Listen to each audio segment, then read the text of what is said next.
Hello and welcome to IndiePod, an indie games podcast, your weekly source for all the indie games news you need to know. This week, we're bringing you 2 solitary news stories. Not a whole lot, but I'm still excited to talk about them. And, of course, we are going to hop into News Cram, talk about a whole lot in there. We actually have, like, quick news stories, like new deals and quick steals and new stuff, so I'm kind of excited about it. We're going to be heading over to Kickstarter and God Bless the Crowd to talk about an adventure game, answer your listener questions, and I'm not going to say so much more because Josh got on me about it last week. He was being a little bitch about it last week, so I'm not going to say it. He's being mean. I don't know what you're talking about. I would never. How dare you? I would be mean to you? It's completely opposite. I know, exactly. But this week, we actually have a special guest. I don't know. Like, I think I'm going to put you, like, right there, somewhere up here on the video portion. In the ether. Yeah, exactly. Like, I would love to just have your shit, like, floating around. Just like, I don't know where it is. It's somewhere. It's like we have... old, what is it? The screensaver things where it's like the exactly. square would, like, bounce around. Yeah, it's like the Office episode where they were just waiting for it to get like perfectly into the side, and they were like, "Yeah!" And then they left, and Michael thought he was awesome. Yep. Yeah, that's my life. That's my life right there. So we have special guest Miss Jenny Windom. I'm not sure. Do you go by other names? Because you, like, on Twitter, you're like the Chimchica, which I don't even think I said that correctly. And then you're known for other things, like being part of, like, Rose City Games, and you were basically the spokesperson for the Wholesome Direct, which was really, really awesome. How would you like people to actually introduce you? Because I'm a terrible host and didn't ask it before. No, that's okay. I honestly go by either, like, when I started being online, especially in the games industry, I started as a content creator, and so I went by Kimchica, only Kimchica, because I was like, I don't want my real name out there. But then I transitioned to actually working in the industry, and so then at that point I was like, I don't care.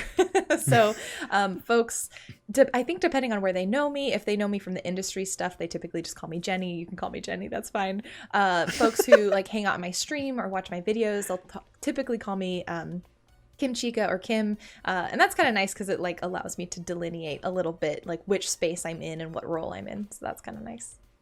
You don't find that weird at all that you basically have like a pseudonym? Like people will call you Kim and you're just like, yeah, and your parents are like, why did they just call you Kim, dude? Like, it's weird. That's not your name. But it's kind of like, it's like nicknames, right? Because sometimes like if you had a nickname like Spike or something, I don't know, whatever nicknames. You had much more tame nicknames than I've had in my life. Yeah. But yeah, it is kind of one of those things where it is a little bit weird if I think about it a lot, and it was very weird at the start. I remember being at an event actually at PAX East like 2 years ago, and a couple of people came to the booth and they're like, "Oh, is Kim here?" And my boss was like, "Who's Kim? No, we don't have a Kim." And I was like, "No, they're actually they're asking for me. I'm here. Hi." And so, it is one of those things that I'm used to, but I definitely can see how people are like, "That is kind of weird. You have like 2 different names." Yeah. I think it would be pretty cool. I mean, I should have I'm still early on in what we would call like trying to get into the games industry. So if I really wanted it, I could get people to call me Hyde, but I've just gone too far. Like everybody calls me Vaughn. I hate honestly the fact that I never had people call me Hyde in my life because I've always despised my name, but whatever, dude. Whatever. You can always you could rebrand. It's never too late. There's always trust me, we know. Yeah, this used to be Indie Incursion Podcast until too many people told us it sounded like an Indian restaurant, and then we were like, okay, we have to change it. We changed it to IndiePod, and of course, my illustrious co-host, the biggest of average, Josh Boys. How you doing today, Big Josh Boy? I'm doing well. Yeah, see, I have a pseudonym right there. I have people who literally... yours was involuntary, though. Yeah, I didn't ask for this. I mean, that's usually how nicknames work, though. But, like, there you go. I have people who will randomly reach out to me on Twitter and be like, "Are you the biggest of average Josh Boys?" And I'm like, technically, yes, but, like, I don't want to be. Like, it just kind of happened. Yeah. Still my greatest achievement in life. I still feel so good about it, dude. Like, it's the best thing I've ever done. I'm so happy about it. But, of course, this is about, sometimes it's about indie games. So let's get through some housekeeping. We naturally have a developer interview coming out this Wednesday. It's with Yzma, I don't know if you actually got the developer's name. I tried to look for this developer's name and have literally no idea. Yeah. So it's Yzma, the developer of Dedius? First name was Aaron. I don't remember getting his actual last name because I asked him because I was like, I couldn't find your information. Like another one of those cases where they were like, I just want to be known by my brand name kind of a thing. And I was like, so what do I call you? And he was just like, well, you can say Aaron, but probably just go by Yzma. So I said Aaron in the actual interview, but never got the last name. So I was just like, whatever, man. If that's what you want to be known as, like, it's cool. You're Yzma. Like, no joke. That's something I was so terrified of when we were like, yeah, we're going to have Jenny on. And I noticed the Kimchica thing. I was just like, after I said it, I was like, oh, crap. Did she not want people to know that's her name? Like, I was so terrified of it. No. At first I tried, but yeah, it's gotten to the point, like, even in stream, some folks who know me, like, in real life will say Jenny and stuff. Yeah. So either one works. Okay. I don't feel as terrible about myself as I would have before. So we're good. Please check out the IndiePod store for our t-shirts and stickers, soon to be other stuff eventually if I ever stop lying. Check out our YouTube channel over just IndiePod on YouTube. You can catch these episodes on video. You can see the massive disparity in camera quality between Jenny and us and all sorts of more fun stuff. Yep. Please leave us reviews on any sort of service that you actually can. Supposedly iTunes helps. I have no idea still. I have yet to actually see that matter in any way.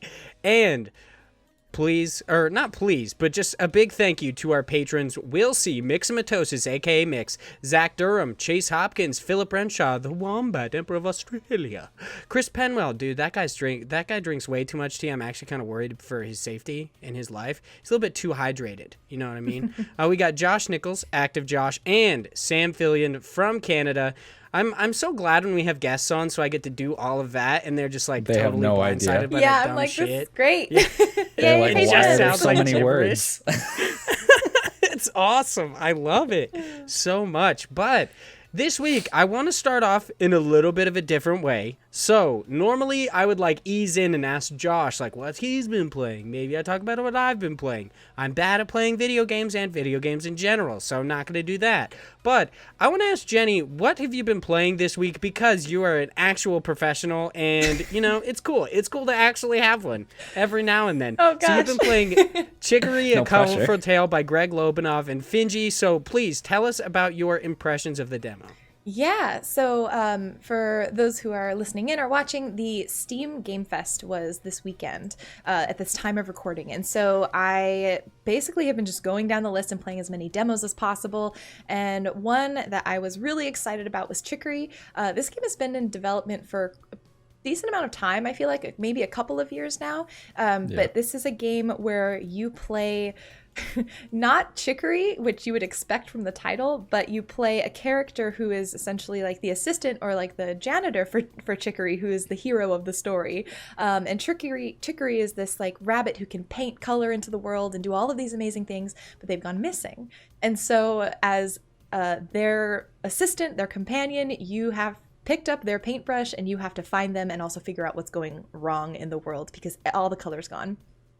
This demo is so good. It's like, it's got this great mix of story where you can play the story, you can go through, get excited about what's to come, but also it has this element of like literally Microsoft Paint, clip art, that feeling where you can just paint the world. There's a whole system where you can change the color palette, you can decorate, and just paint anything on the game screen.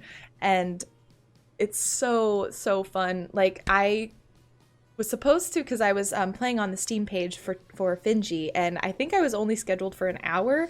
I saw nobody was after me, because if there was, I would have stopped. But I ended up playing for almost 2 hours, I think, because nice. And I could have played for longer because the demo was just that good. And even if you're done with the story, there's the opportunity to just like hang out in the world and paint.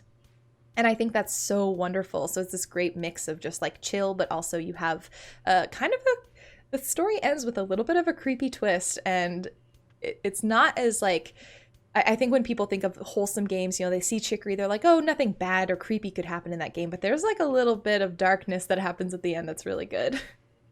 Yeah, I mean, like, the poster may be deceiving, but I have yet to beat Wondersong. But even in that game, there was still like a small tint of like weird It was kind of like, it's similar to how in like Ni no Kuni, it seems so bright and colorful and happy, but then it turns out that like a child tries to kill himself at one point in the game, and you're just like, what's happening? So it's kind of like an interesting thing when games that are known for being bright and colorful and like happy change the tone completely, and you're just like, wait, hold up, this is sad.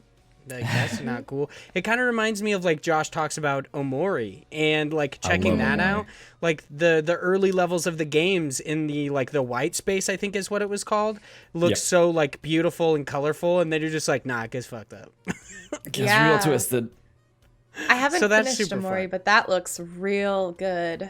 Definitely like horror, psychological horror, I feel like coming, but get ready, because it's when like you find out the end of what happened, you're like, oh, it's very much a gut punch. Yeah, I'm excited though. I just picked it up, so I'm excited to hear that from you. I do have to ask you, you were talking about the name Chicory. Do you think it would have been better if they just called it Draw Dog? I'm just saying, dude, like, dude, it was such a better name. Like, I know cute. Chicory is cool, but Draw Dog was just so good. It was Chicory, though, that fits the world. Like, once you get into the world, because one thing I love is everything in the world is named after food. So, like, the pavilion that you start in is called Luncheon. You go to the Supper Woods. All the characters have, like food names. And so it does fit the world very well. That's awesome. Honestly, I think, it's been in development for, at the very least, like over 2 years. Because I think when we had Greg Lobanov on for his developer interview way back when we first started, he briefly spoke about it being in development, but didn't like talk too much about it. But honestly, this game has come really far since then. Like from some of like the alpha builds that they put on Twitter and stuff like that. Like it looks really, really good. I'm actually kind of excited for it, even though it wouldn't typically be a game that I would play, because like we talked about this before the episode even started, I'm more into the like the shooty games. I'm just like that's just kind of my jam for some reason. I'm just a depressing person, but Chicory, it looks really, really cool, so I'm actually super excited about it. But you were also playing a game called A Long Journey to an Uncertain End by Crispy Creative. What a good name. Yeah, it is a really great name. It's a long name, but it's a good one. So this is a game, it actually is a Kickstarter going on right now, and oh my gosh, I saw the trailer for this game come out maybe a month ago by this point in time, and the trailer for this game like hooked me instantly. It was this animated trailer. It showed all of the characters. You have this like really badass like sort of like grandma, basically, like elderly woman. You have this like roguish sort of thief that's like flirting with someone in the trailer, and the cast of characters is so diverse and unique, and you can get a sense of like the type of people they are almost immediately when you look at the trailer. And I saw that and I was just like, I don't care what this game is, I want to play it. I need to play this game. And so their Kickstarter started couple days ago, last week, I think at this point. It has a month to go, so if you're listening to this, like, go check out their Kickstarter. But it's all about you managing it's a space game, and you're managing a crew as you are escaping authorities in space, basically. And there's a lot of like visual novel elements. There's sort of resource management. If anyone's played like Out There Omega Edition, it kind of reminded me of that, where you have these sort of episodic encounters that you go through. There's like D&D elements to it. But yeah, the characters are incredible. The story is really fun. And you actually play the ship's AI. So you are not a human. You are the ship that this cast of characters, they trust you to traverse them around the space, around the universe. So it's a really good game. I was saying this on my stream earlier because I was playing it just earlier today. But it's really, for me, like just quintessentially what I believe is like the future for indie games, where it's like got this really great team that's making it. They're kickstarting, so they're like really excited about getting the community involved in the development. The cast in the game is diverse, the systems in the game, the storytelling. I don't want to spoil too much of the story, because in the demo you do get to discover a little bit about what your ship's arc is, and it's really unexpected and really interesting, and yeah, I'm so excited for this game. Wow, that's pretty cool. So what is, just to dive a little bit deeper, what's like the main mechanic that you're doing then as far as like gameplay? So what you're doing is you're landing on each planet and essentially assigning each crewmate to a job or something that they need to do on the planet, whether it's collecting resources, maybe connecting with someone that you need supplies from, or investigating something a little bit further. And so each crewmate member has a skill, and you can, depending on how you assign them the tasks, you can go and read essentially this mini story of what they do with that task, and then you essentially roll. It's kind of like this, like, what is it? A spinny wheel, but it's essentially a roll to see if you succeed in that task, do mediocre at it, or you fail it. And so that element of sort of chance in there is really fun. So yeah, kind of a management game. Yeah, it's like rolling a. Yeah, it's like rolling a d20 in like Dungeons and Dragons. That's really, really cool. You talked about the Kickstarter. They do have, currently as of this time of recording, they have $12,048. Their pledge goal is $40,000. They have 290 backers and 24 days left to go. By the time this goes free to all of the free feeds and stuff like that, they will have like easily still, you know, like 17 days, something like that left to go. So lots of time for people to come check it out, check out the demo either on Steam or on the Kickstarter. But the game looks cool. Honestly, like its art style in the way that it kind of like it's mixing this cartoon look, but also it's like very gritty and futuristic. I like that a lot. I think it looks really, really cool. And it has just the right amount of polish where it still makes me think that this universe is like dark and like not dark like in a tone perspective, but like gritty in a way, which I hate the use of that word all the time. But it kind of reminds me of like the sci-fi of like the Rebellion in Star Wars, where all of their stuff is dingy. It just looks old as fuck. Yeah. Or like Firefly, when like parts of their ship just fly off in the middle of orbit. Like it makes me think of that, and I would actually like to explore the relationship with these characters. I think it looks really, really cool. Plus, like, it has, like, I don't know why, but the representation of, like, corgis in space is so weird to me. Like, I'm fairly certain it always, like, it comes from Cowboy Bebop. But, I do think it's really interesting that the two are, like, now just intertwined. You can't, you can't take them apart. But the game looks really, really cool. I think it looks awesome. Strategy, like management sims and like strategy games aren't normally my deal. But the game does look cool. I might check out the demo mostly just because I find that like the idea of sending people to different places and seeing exactly what they do and how they accomplish that, I think that's kind of cool. It reminds me of like in a very bare bones way, like Dragon Age Inquisition, how it had the map that you could choose where people went and who did certain things, and you would get different rewards based on who did what. It in a very bare bones way reminds me of that. Obviously this is much more complex, but I think it looks really, really cool. This looks interesting. Yeah. Sounds like Oregon Trail in space. It kind of is. Yeah. And it's Does funny. Anybody get dysentery? Like that's the staple. Space dysentery. No one in the demo did, thank goodness. I hope they stay healthy. You just crossing your fingers. Yeah, it seems really, really cool. I would love to check it out. But Josh, you have actually been playing a buttload of games. So let's talk about a game called Nuts by Joon, Paul, Muuutsch. I don't know how to say that. Carl and Torfi. Why do they do this? This is so mean. Like, why would you? You know, someone has to read this. Why would you do this to me? It's a number of developers who all came together. So it's all just their names and whatnot, and them working on this game called Nuts. And it's actually really cool. It came out technically, I believe earlier, it looks like it's June 12th, 2020, but it was only for a few different platforms. I think it was like Apple Arcade. And so now it just recently came to Steam. So that's how I ended up playing it. I did receive a copy of this, by the way, so keep that in mind, impressions wise. But it was an interesting little game. So it's basically a single player surveillance game where you are taking cameras, you're setting them up, you're waiting basically for night to come, and then you have these recordings of just a ton of different squirrels.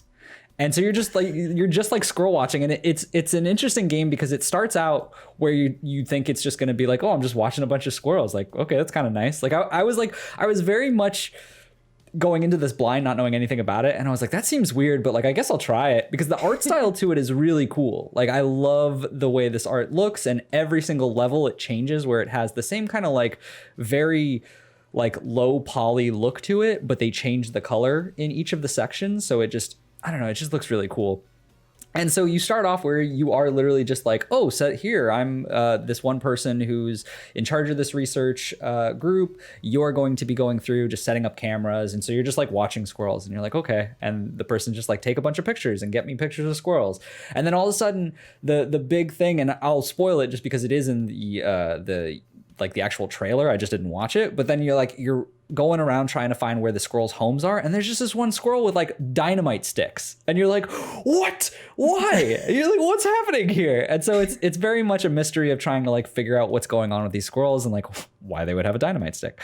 I wouldn't say it's anything like to be honest, like to set expectations, it's not going to like blow your mind. It's not like these crazy just like sentient squirrels who are here to destroy us or some weird thing like that.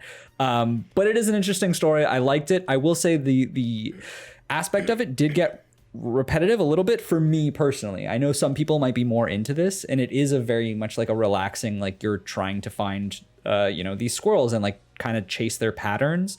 But there's a lot of setup. There's a lot of like meticulous work with placing these cameras in certain angles, finding them. And there was one quest that I got kind of annoyed with where you have like, I have to take a picture of this squirrel at every 10 seconds. And I had to like follow him and get like print him out. And I was like, this is not for me, but like, I like what's going on here. So this is very much a,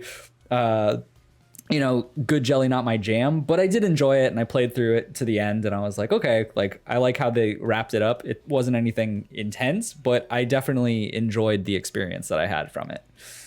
Pretty interesting game. Honestly, when you first started explaining it, I thought it was going to have some sort of Firewatch-esque twist. You're like, oh, you find out. You like said the squirrel with the stick of dynamite. I was like, oh. So it, okay. Yeah, so it kind of plays into that, and there is like a twist to it, but it wasn't, like I said, it's not anything like, I wasn't super personally, crazy. Yeah, I wasn't personally like, wow, I never could have seen this coming kind of a thing, but there is a twist to it. I think it is worth it if you're into this style.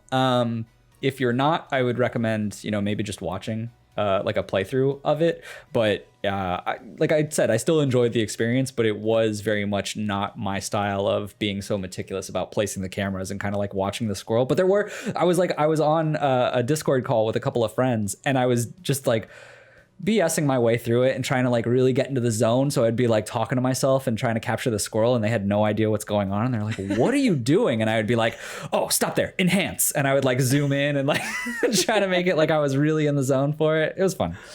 You're like freaking Horatio from CSI. You're just like, enhance, please. Enhance. I had to know what those squirrels were up to, man. The game kind of reminds me, like, obviously in a weird way of, I think it's called Umurangi Generations. It's a game I talked about a while ago. There was like a photography game. Obviously, this is like way different because you're just like, you're videoing and like taking pictures of squirrels. Yeah. But I do think the art styles are vaguely similar. Obviously, the difference here would be this like really drastic color palette that it has that I think is really, really cool. Yeah. That it doesn't have any of these like typical tones you'd see in nature. Instead, it shoots for like pinks and purples and like an orange and a tan. I think that's really, really cool. Yeah. I do want to ask you, since you said it was kind of like a chill experience, what kind of sounds do you hear when playing the game? Does it have like kind of is it more like ambient noise of your environment, or is it like actual music? I'm kind of bad at this because music is something that I don't always pick up on, but this was more of like an ambient experience. There wasn't anything where it was like, a blaring soundtrack in the background. It was just like you walking around the forest and like setting up. It was a very quiet game. So I think that if you do want an experience where you're really immersed in it and kind of like can become this squirrel watcher essentially, it's probably more for you. All right. Seems pretty cool. I don't know. Jenny, are you super into this Nuts game? You going to check it out? It seems wholesome in a sense. I did play the demo for it way back when. I have it. I just haven't finished the actual full game. I enjoyed the demo. I agree there is an element of of patience that you have, at least in the demo. You have to, because each night you set up the camera, and so you have to basically, if you set it up incorrectly for one night, you kind of messed it up and you have to go and figure it out. So it's definitely a game where you need a little bit of patience. But if you have the time and you're into that, definitely something to check out. But I agree, the style is so good. I loved the color palettes.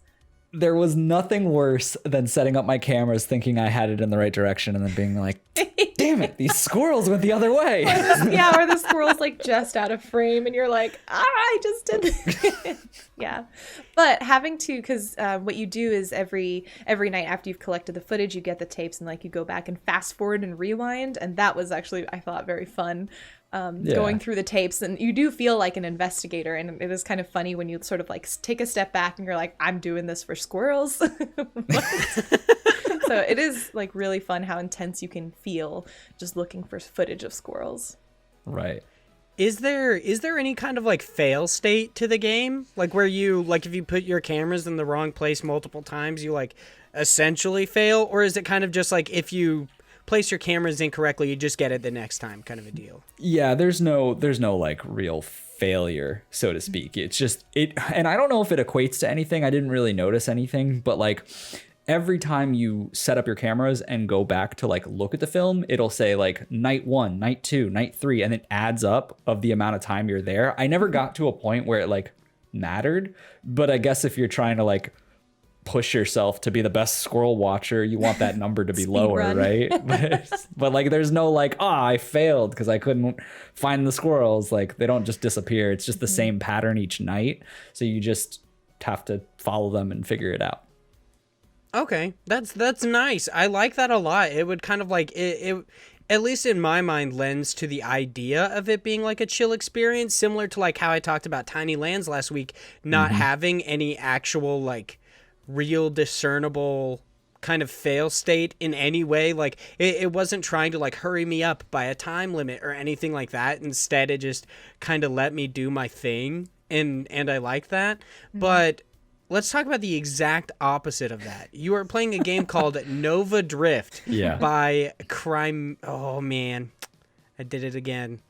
I'm just gonna call it Chimeric and be done with it. Yeah, it's a Chimera thing. It's Chimeric. So tell me about Nova Drift, which seems like I would hate myself while playing it.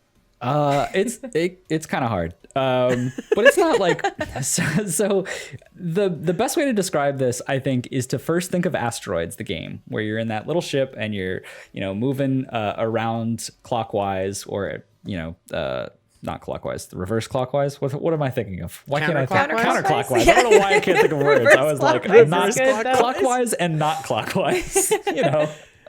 To be honest, though, I've had that moment before. When I was super into Destiny, the Taken King raid, they would be hey, you have to go counterclockwise. I went clockwise every time, and I was counterclockwise from where? It totally threw me off, and they were always just dude, just go fucking left. I'm sick of you. Just go left. It pissed him off so much. But yes. Well, I knew the direction. I just could not think of the word. Anyway, so asteroids, you're in the ship. You're shooting the asteroids that are coming at you. You don't want to get shot or get blown up, basically. So it's that. And then a bunch of ships are also coming for you that have different abilities, different types of traversal, so to speak, all these different ships. And it starts you out where you're very basic. So every time you play this game, you're going to start at the starting point of just being this tiny little ship that shoots a few lasers, pew, pew, pew.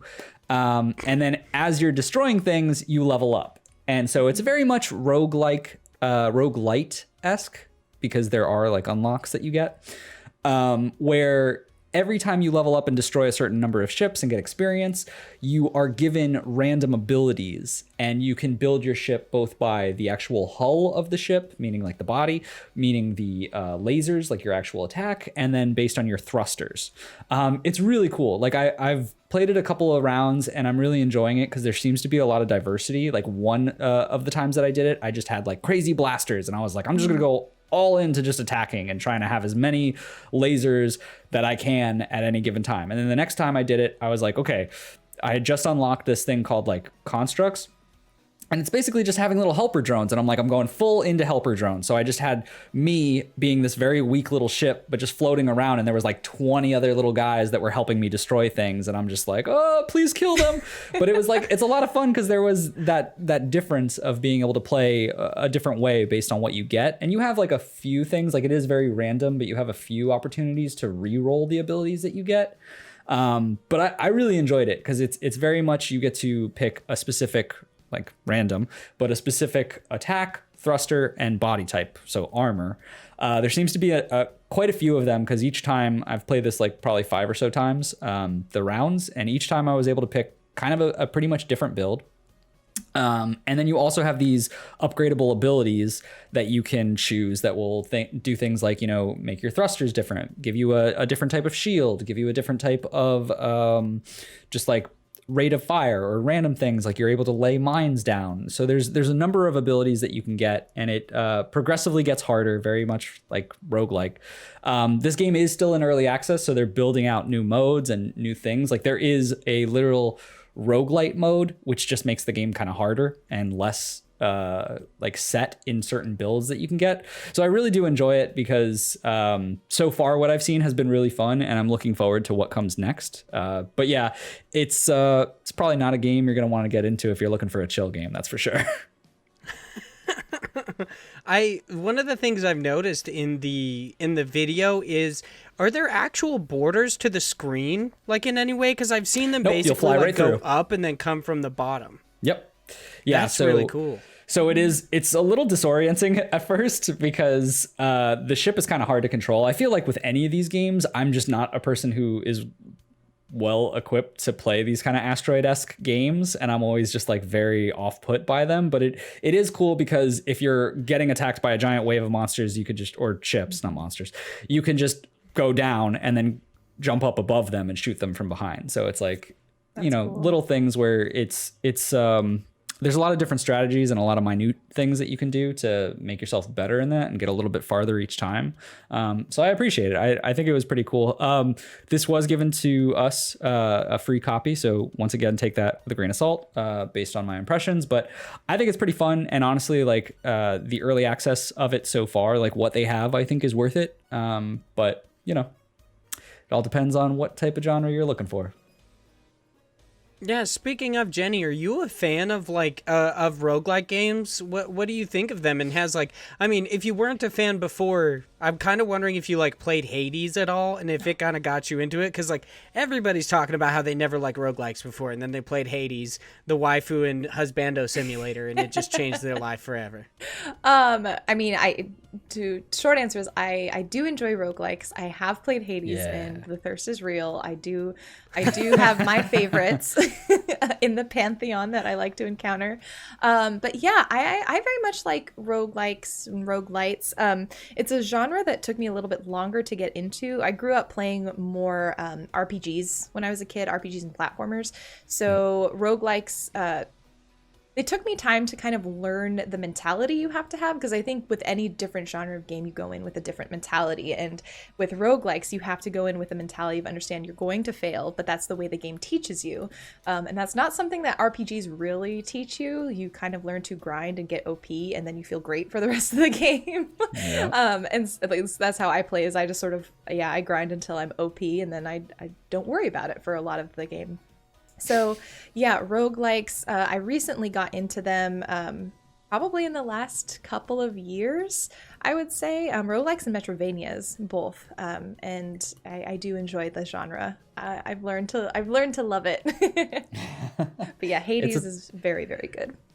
It's a tough genre to get into. Like I love, it's definitely my choice of, if I see roguelikes and roguelites, I'm always like, all right, I'll try it. Like, it's my jam. But I can understand the reserve from people jumping into it, because it's such a very challenging, or like, you know, very tough type of mentality to get into, of just being like, it's okay, you're gonna die, like stop trying so hard, like you'll learn. Exactly. And I think for me, that was something I was very used to like in a game, you start at point A, you go to point B, and you never, like, backtracking is a bad thing. You know, like in RPGs, if you're having to like stay in the same area or back, that's usually not a good sign.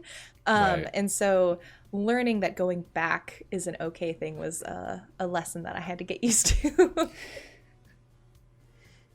Yeah, that checks out. I mean, if you think about it, it's kind of weird. Like, I honestly, it didn't even pop into my head until you kind of brought it up, is that, like, video games teach us lessons in such weird ways that, like, I've never been a fan of, like, roguelikes because I'm just bad at them. And I've always had that mentality of, like, I've always played games where dying was basically, like, the worst thing that you could do. Like, you can't really come back from it. Not necessarily, like, permadeath, but it's, like, dying has always been like a stigma. That's why, like, fail states are kind of a thing. It's something people ask about in games.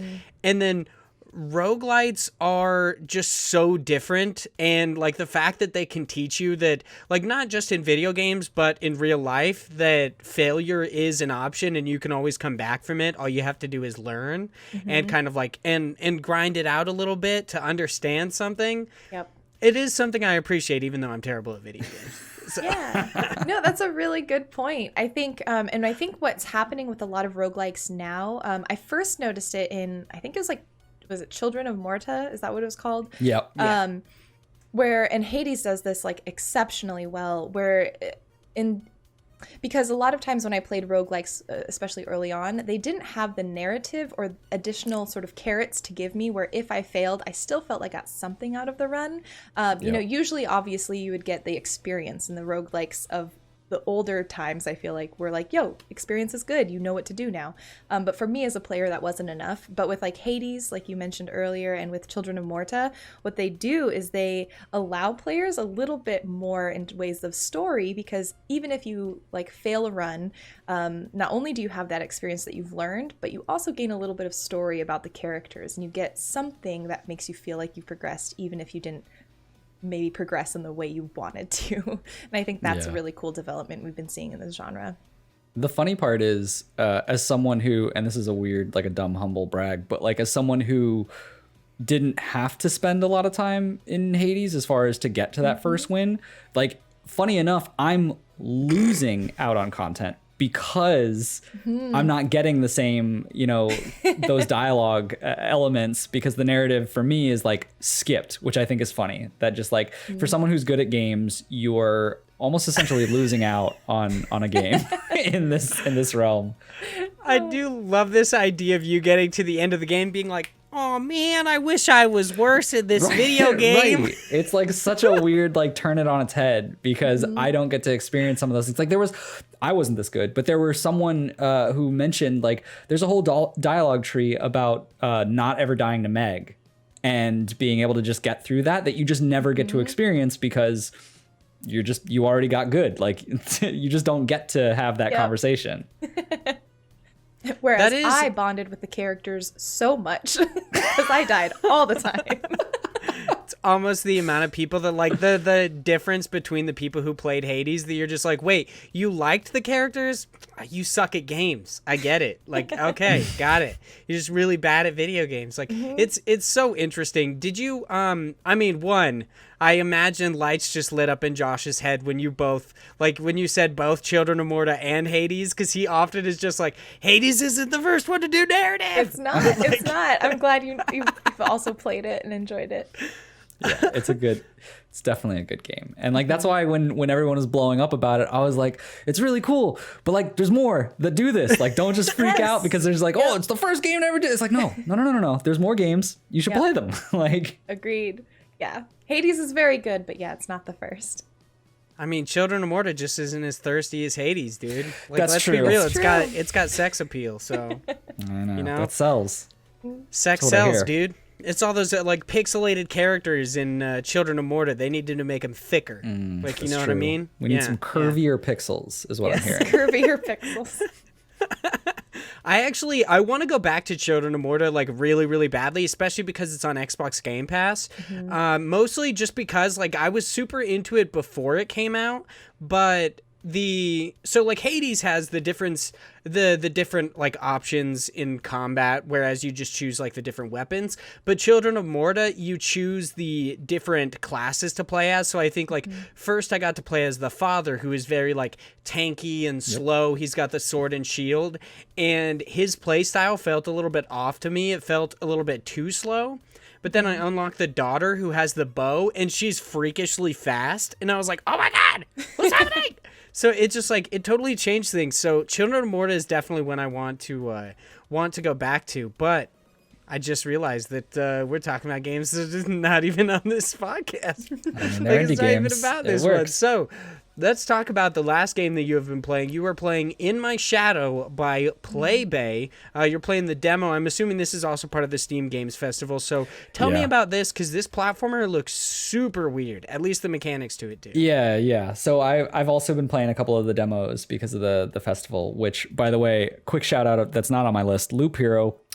I am so excited for that game when it officially comes out. So good. Yeah. So excited. But specifically, I wanted to shout out In My Shadow because we do have a developer interview that is coming out, and it wasn't going to be early enough to be like, hey, this demo is there. But I think people should check it out because it's actually really fun, and I love puzzle platformers. And this one is a really weird one. So In My Shadow is all about a narrative where you're this girl who had some troubles in her past with her family relationships.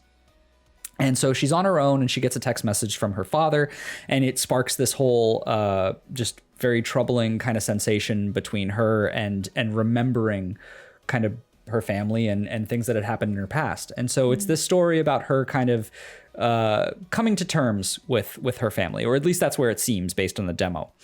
And the way the story is told, this recollection is based on her looking at, I guess it would be looking at shadows, but it's you as a little girl playing, and you're playing as this shadow figure. And the entire world, the entire like platformer aspect of this world is all played on a wall, or two walls perhaps, but you are a shadow figure on there, and you have to use objects that are in the room. So this each level starts in phases, where the first phase is there's like a chair, there's a box, there's, you know, a bunch of different items that you would find in a room, and you move those items to cast shadows on the wall that will then set up your platforming aspects. So in each one of these levels, you have to collect a number of these like shiny little cards. I guess you could think of them as kind of like memory fragments. And you have to avoid things like buzzsaws or these like sharp diamond spike elements, which is kind of weird that those shadows are even there, like from a contextual standpoint. But like, you're like, you where know, they like all the from? buzzsaws I have in my house, you know? Just normal things in my house. Why not? But anyway, so those are there. And so you have to avoid them. And it's a lot of doing this in two phases, where you have to set up the room, and then you have to, you know, go about the platforming aspect to get to the other side of the room, get all those fragments, and get to the other side of the room where the end character is. So that family member. So I really liked this. It was interesting because I was like, I'm good at platforms, it'll be easy. And then I was like going through it, and I was like, no, you have to actually like really think about where you're placing these items. Because when I was talking to the developer through the interview, he was like, yeah, some people just, they don't try as much in the puzzle aspect, and it becomes a little bit harder for them. But then, you know, if you're really good at platforming, like it'll be fine. And I was like, okay.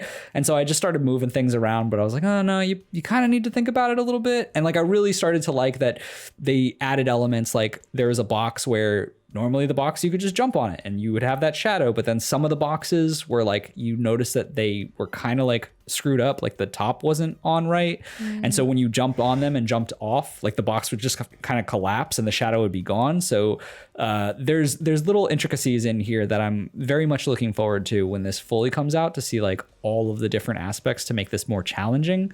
Because otherwise it wasn't anything where I was like, oh, I can't do this. But I liked the creativity, the ingenuity of having it where you can move certain objects anywhere in the room, and then to create a specific level, they would say like, oh, you can only move it left and right now, or you would have to like shift a chair in a certain way. You can like rotate it to make a shadow look different, and you have to play around with that. Like, I don't know, it's just a very unique and creative way to do this that I haven't seen in other games before. So I was like, I'm all about this. And I'm definitely looking forward to what the full story of this becomes. How does the narrative play out? Because it seems like this is very much like the platforming is a way to segue into a much more serious story, because literally like every screenshot has somebody crying. And I'm like, there's got to be a reason for that. So how does that play in after you actually like solve these puzzles? Yeah, so it's very much similar to other puzzle type games, or these like similar to the genre, where you have like a number of levels you'll play like 3 back to back or something, and then it'll go to a cutscene, and it'll be something like, in this case, the demo is all about talking about specifically your dog as a childhood, and it's like, oh, I used to love my dog, blah, blah, blah. It's all these happy memories, and you're like, okay, that's cool. And then you do a bunch of levels, and then eventually you start talking, it starts talking about the fact of like, a child growing up and not understanding kind of certain things about the dog, about like saying how the dog missed the child so much that it would steal pieces of its like clothing, like its shoe, or their shoe, and then would destroy it just because they missed their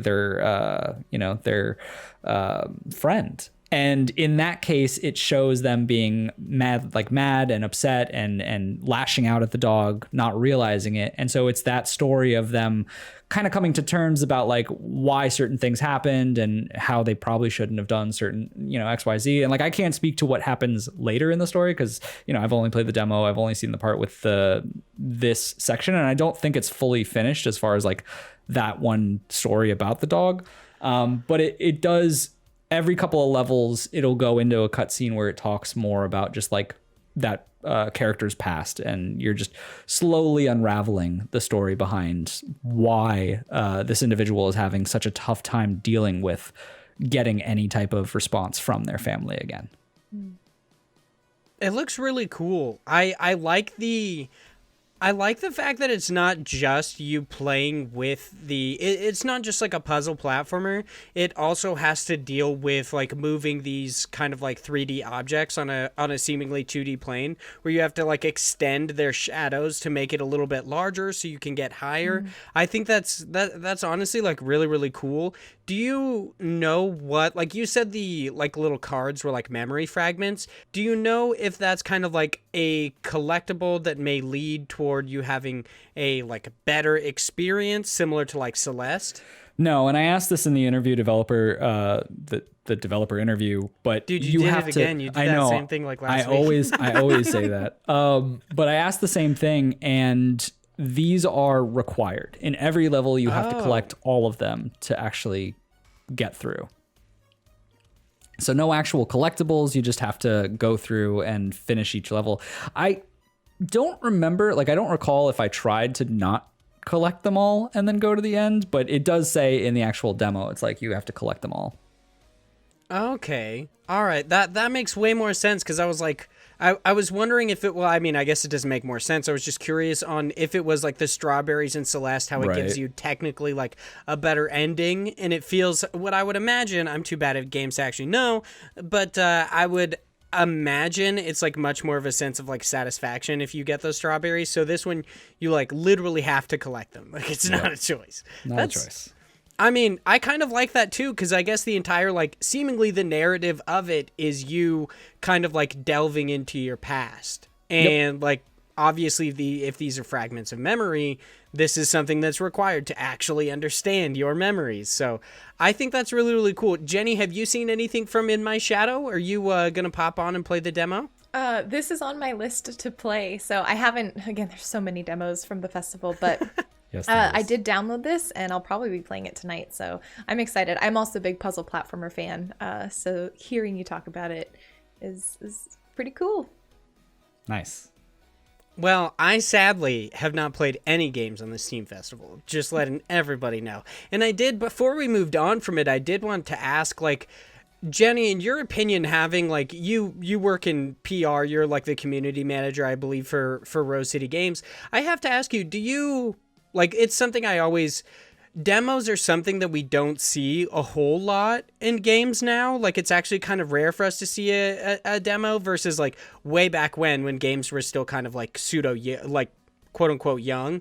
It was something we saw frequently. So do you think that festivals like this, like the Summer Games Festival and stuff like that include like a bunch of different demos. Do you think this like increases sales for games? That sounds like a weird question, and you don't have to answer it obviously if you like don't want to, but I've always found that kind of curious. Yeah, so especially for indie games, I think demos, and especially now with being at home and not having any events, not even just indie events, any events for people to go to.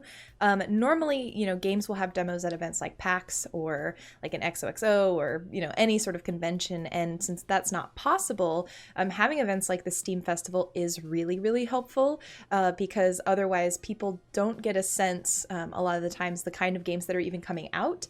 And so just the visibility on a platform as large as Steam helps a bunch. What's interesting is most of these games aren't out yet. So for a vast majority of these games, the demos represent games that are going to be coming within the next year or so. I think Steam they encourage games that are coming out within the next year to be showcased versus games that are like a couple of years out. And so what's tricky is games now, at least from my perspective, from the marketing perspective, is folks will wishlist games during events like this, but then kind of forget about them. And so that's the one trick, is that with festivals like this, if you're interested in a game, we do encourage you to wishlist them because it helps keep that game on your radar. But then when the game actually goes on sale, hopefully, people follow up and purchase the games they've wishlisted whenever they're able. So, but yeah, this definitely from a sales standpoint probably does increase it depends on the game. For every situation there's some exception, I'm sure, but for the most part the visibility and just the access to audience helps a ton for indie games. Yep. Yeah, that's definitely true. I also wanted to ask, like, do you have any opinions about the kind of like the issue with discoverability when it comes to especially indie games, because so many come out, just games in general, but like it's easy to keep track of like the AAA games that are coming out and even the AA at a sense, but like indies are much harder because they don't always have these like huge budgets where they can kind of like let everybody know, hey, we have commercials that are telling you about our game is coming up. They have these spots. Instead, indie games kind of rely on things like these festivals. So what do you think about kind of like the issue of discoverability, and what do you think, like, as in the games industry, having been on like both parts, do you think we could actually do better to make indie games a little bit easier to find? That's a really, really good question. Yeah, and I hate that I phrased it to you and didn't like get you ready for it earlier, because I was like, fuck, this is why people send others interview questions. No, this is good. I mean, the great thing about indie games right now is that being able to make games is accessible, being able to put your games on a platform really accessible. So what's awesome is that there is the ability for anyone who has an idea and like wants to follow through making a game, they can do it. And I think that's wonderful. But again, like you said, the saturation of the market is really challenging because the more people who are making games, the harder it is to get word about your specific game out there. I think that what I'm seeing as a trend in the industry and with events that I really enjoy and that I've actually been a part of is instead of like looking at titles sort of as individual, I don't know. I feel like when people used to market titles, it was like you stick with your own game, you market your game, and that's it. I feel like a lot of devs are now combining in genres almost and using sort of audience types and teaming up and marketing their games that way. So I'm a participant in the Wholesome Direct. I helped host the Wholesome Direct. I'm a part of their community. I really love the folks there. And I think they're a great example of what probably is going to happen in the future of games and discoverability, where you probably have audiences who know what they like to play, for example, wholesome games, and by curating events with those specific titles, by curating like social media channels that focus on those titles, that will help discoverability. I've seen this with horror games. I'm forgetting the name of the event, but there was a really wonderful horror event last summer where it was like a feature of horror games that were coming up. And so I think when developers in the industry start seeing those like audience patterns and being more specific in where they're targeting their attention, while also, of course, trying to hit things like the Steam Festival, I think that two-pronged approach is going to be something that we see more often. And hopefully, I think it's a good thing. It helps people who enjoy specific types of games see more of what they like in a more concentrated manner. Yeah, I think that makes sense, because I think that's one of the hardest parts about discoverability is just like knowing, like, you spend so little time on, not you specifically, but just like people in general spend so little time really researching something. Like if a game doesn't click immediately, they'll probably move on, because it's a lot of the times, like with Steam, there's times where if it doesn't have a video, I'll often move on, because I'm like, if I can't see something other than just a few images, like I don't really know or have a good like actual representation of what I'm going to be playing, what this might be. So things like that, of having a specific, like, I'm into horror games, there's a whole thing about them, like that's obviously going to be something I might have a bit more investment into, right? And can get that quick feedback on, oh, this game definitely does look like it's for me, and then like back to back be able to see that. So I think it makes sense. I think it's interesting, like the approach of developers not having to be like, and you see this a lot in the at least in the indie dev Twitter space, I see this, of like kind of championing other people's games because you have their back, they have yours, almost. Because it's a weird, like, it seems almost counterproductive to be like, oh, we're the team behind this game, XYZ, whatever it is, and they are creating posts or creating some promotion around other game ABC because they're just like, hey, they're trying to get their Kickstarter funded, like, go check them out. And it's like, it's really rewarding to see, but it does help, because if you as a person like that one studio and have that recommendation, you might be more inclined to be like, oh, all right, I will check this game out because of, you know, that recommendation. Yeah, I mean, because from a consumer standpoint, like if I like game A, you know, and the developers of game A are like, hey, our friends at XYZ studio are making game B, and if you like our game, you probably will like their game. I mean, as a consumer, I'm like, yeah, because of course I want more games like in the style or, you know, genre or whatever that I like. Or even if I just really enjoy the devs, if the game is maybe not my style, I probably will be more inclined to check it out, because I'm like, well, this team is great, maybe this team is also great, and I want to support good teams. So yeah, I think you're right that the indie dev scene has a really you know, it has its pros and cons, but I think a lot of developers are seeing that teaming up and helping one another is really, really to the benefit of all. What's that saying? Like the rising tide raises all the boats. I don't know. My mom's good with saying. Yeah, a rising tide raises all boats. Yeah. I got you. Yeah. Thank you. I'm like, I don't know if I just made that up or what, but I heard it somewhere once. It happens. I literally, like, before you hopped on, I did the same thing. I said flying by the seat of your pants. I was like, I don't know if that's real. Is that real? I think I like looked it up and I was like, it's real. Okay, it's real. cool. Yeah. Sweet. Awesome. No, that's totally, that's a great point. Like basically kind of like teaming up and really fostering a community, not necessarily just around your game, but around the type of game that you make, is, I think, it's a really good idea in general. Like I think that's really, really awesome. I mean, this might just be because I haven't come across it yet, but I haven't seen a whole lot of, like, I've seen obviously the indie developers like me to you kind of a thing, them teaming up, and being like, oh, if you like my game, you'll like their game kind of a thing. But the Wholesome Games is the only one I've seen so far. Like, I didn't know about this horror thing, but I haven't seen many of them, like, popping up and being like, oh, this is a collective of things, which I think is great, because something that a lot of people, or I personally, like, wanting to get into the industry, I have, like, really focused on a lot of people's different advice on how to do so, and most people say find a niche and stick to that niche.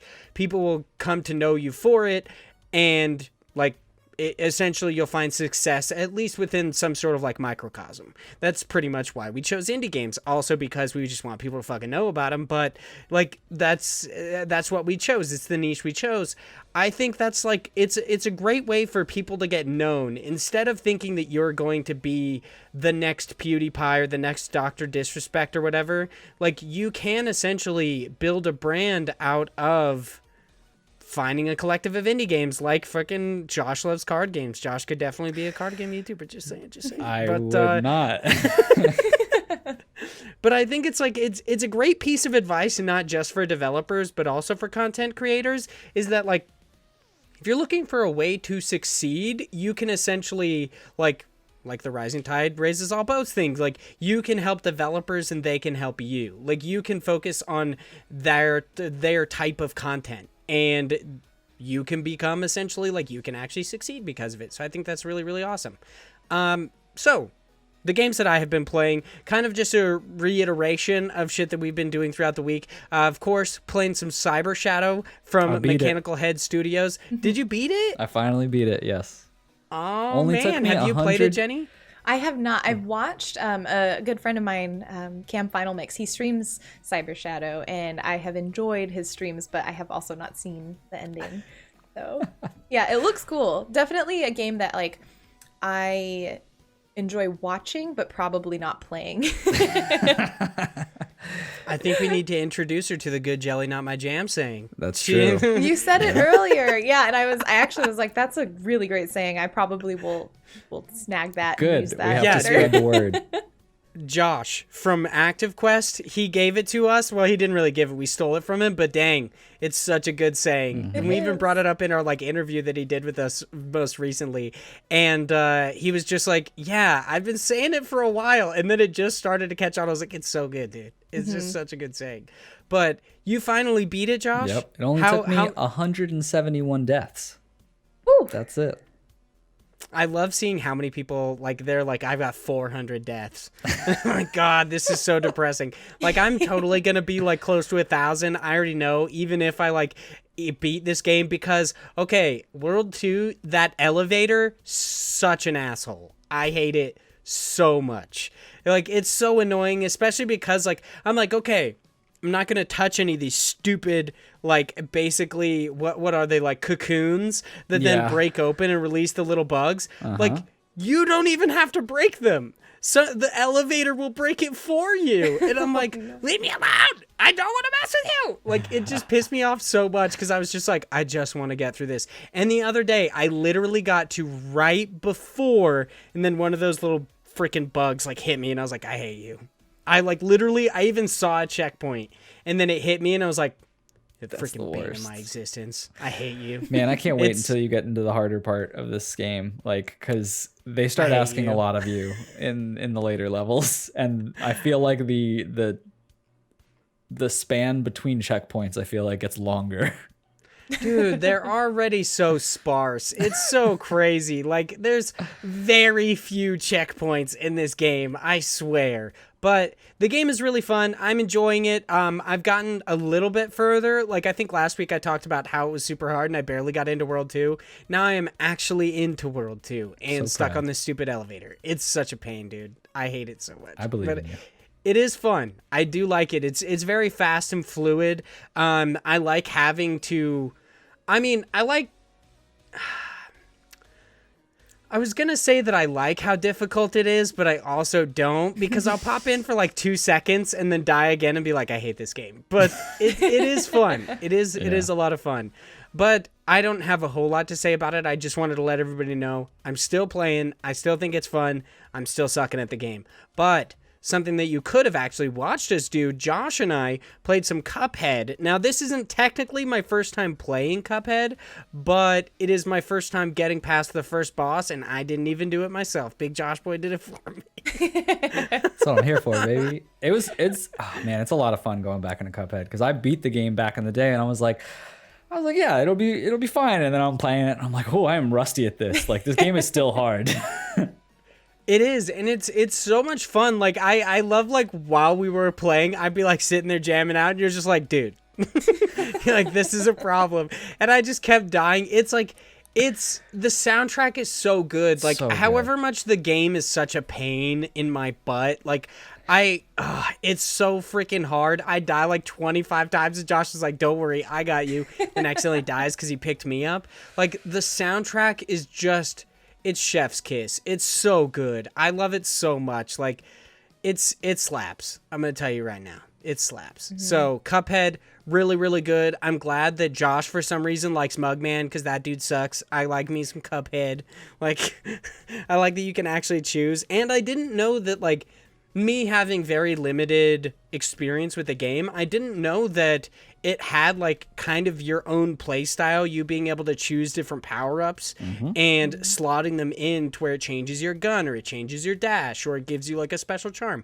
I didn't know that, and I thought that was really, really cool. I thought that kind of like changed up everything versus before. I thought it was just like, yeah, you just got to figure out how to beat them. Like that's... No, because there's some like the loadouts are really important for certain bosses. Are just like they're so much easier with a different type of gun or a different type of ability. Like it depends. But we'll get there. We're gonna beat it. Don't you worry. We're gonna beat that balloon boss eventually. That guy will die. I loved how many times you wanted to do that. Jenny, did you play Cuphead and have you beaten it and you just want to rub our faces in it real quick? I won't rub your faces in it, but I did play it. I did beat it. It took me an eternity. It took me so long. I never did the co-op, and now I'm kind of intrigued. I want to go back and do the bosses get like, do they have any additional HP with the co-op, or is it the same? Do you know? I don't think so, but honestly, like you would think it's like so much harder. Yeah, you would think that it's easier because you have two people, but I am very, very frequently losing where I am and thinking that I am him instead. Yeah. Dying because I'm just like, there's so many things and you're adding even more elements to the screen. Yeah. I'm pretty sure they probably add more HP because they do feel really tanky. But then again, I haven't played this in like 2 years or so I might just be forgetting how much health they really had. I really enjoyed Cuphead. It was actually, I played Cuphead, gosh, it was right around the time I was also playing Celeste for the first time. So I was just for some reason on like a really challenging game kick. And I remember, gosh, it's been so long, but like with each boss you have like, isn't there like a star rating in terms of you can beat it on like the easier mode or you have like the normal, like there's 2 modes of each boss. And like, I remember just being so stubborn and being like, no, I can't do it on the easier mode. I can't take that. I need to beat it on the regular / I guess more difficult mode. Oh, that was a good What's game. so funny is like, I'm fairly certain you can't actually beat it on the easier mode. Like it doesn't count because like me being bad at games, I have actually tried to beat it on the easier mode when I first started playing Cuphead. Yeah. And if you beat a boss, it doesn't count. It's just like, okay, now do it again on the normal difficulty. Interesting. Okay, because I was tempted a couple of times, but I was just too stubborn, and I was like, I'm just gonna torture myself, I guess. But yeah, I grew to love the challenge that the game provided. That's great. I think it's actually kind of cool. Like it does, like for accessibility reasons, it does definitely suck, especially for people like me who have like, I just suck at video games. So like playing Cuphead by myself, it's definitely a get good moment. But I do kind of enjoy the design aspect to a game when you come into it and they're just like, hey, this is how you have to play. Like it doesn't get easier. Like I'm a fan of Souls-like games, and the difference between like a Dark Souls game versus Bloodborne or Sekiro is that Bloodborne and Sekiro force you to play a certain way. They're just like, these are how you're gonna have to play, versus Dark Souls, you can choose whatever build you want. You can try to be a little bit more tanky. You can do similar things in Bloodborne and Sekiro, but Sekiro especially, like you have to master the parry system, which I've always been bad at. And however much that does suck for me, and it does bring up big questions, like every time a like Souls-like game comes out, the questions of accessibility in games and trying to make games like playable for everybody, because there are people who like have actual physical limitations that they cannot play these games. I do, from an outside standpoint, and from one that's like, obviously I'm very lucky to not have these problems, but from an outside standpoint, I do love the idea of game design, like making your game so deliberate. They're just like, you have to play it this way. There is no other way that you get to experience this game, essentially. They're like, you don't get to do it on easy, bro. Like, it doesn't count, kind of a thing. I like that. I think it's funny, at the very least. They're just like, suck it, get good. Now do it again. But Cuphead, it's a lot of fun. I'm actually really enjoying it. I would never be able to beat it without Big Josh Boy. Let's be real. Like, I can't even beat freaking Undertale. Like, that game is so hard. I mean, I just gave up. Oh well, yeah. The harder version, like the dark path of Undertale, is super challenging. So sweet. It's all good. That's great. Yeah, another thing I can't beat in my everyday life. But we are like, an hour into this podcast. I haven't even got to the news. Yeah, it's good stuff, good stuff. Our first news story this week is over on GameSpot, and it is a very interesting one that I'm actually super excited to talk about, especially because I want to know Jenny's opinions on it, because we are kind of like outsiders. We're obviously just kind of like, I guess, I want to say students of the industry versus you actually existing within it. So this is Ori Dev says he screwed up after ripping into snake oil salesman in the gaming industry. This is written by Eddie Mukuk, because I still don't know how to say that person's name. So a little bit of background. The original story, I believe, came out earlier this week, and then it has since been updated because Thomas Mahler has essentially like apologized. Yep. But the original story is that Thomas Mahler, one of the developers over at Moon Studios, which of course develops the games like Ori and the Blind Forest, Ori and the Will of the Wisps, and soon to be some other game that they have yet to actually announce, but I'm excited for it. They essentially went to Reset Era, I believe, and for the most part started dogging on the idea of people when they advertise their game going through and to essentially quote them, instead of telling you what my product is, let me just go wild with what I think it could be, instead of actually talking about the aspects of your game that exist. Something like in the three people that he specifically called out, or the three kind of organizations, would be Peter Molyneux, the like face of the Fable series, which is kind of like, it's very well known for making promises that don't actually come to fruition in their games. Like me being a huge fan of Fable, I've been duped by this multiple times, even though I very much am the person who just forgives and forgets and just moves on to the next title. So I'm part of, I guess, the like quote unquote problem in a sense. Then also talks about Sean Murray of Hello Games, of course, the developers of No Man's Sky, and now more recently CD Projekt Red, the developers of naturally the Witcher series that's very, very popular, but most recently Cyberpunk 2077, all three of them having essentially promised things that didn't come to fruition in their video games. Peter Molyneux really like building up your choice. You get to choose whether you want to be good or evil, what kind of playstyle you want, can drastically change the universe of Fable and Albion.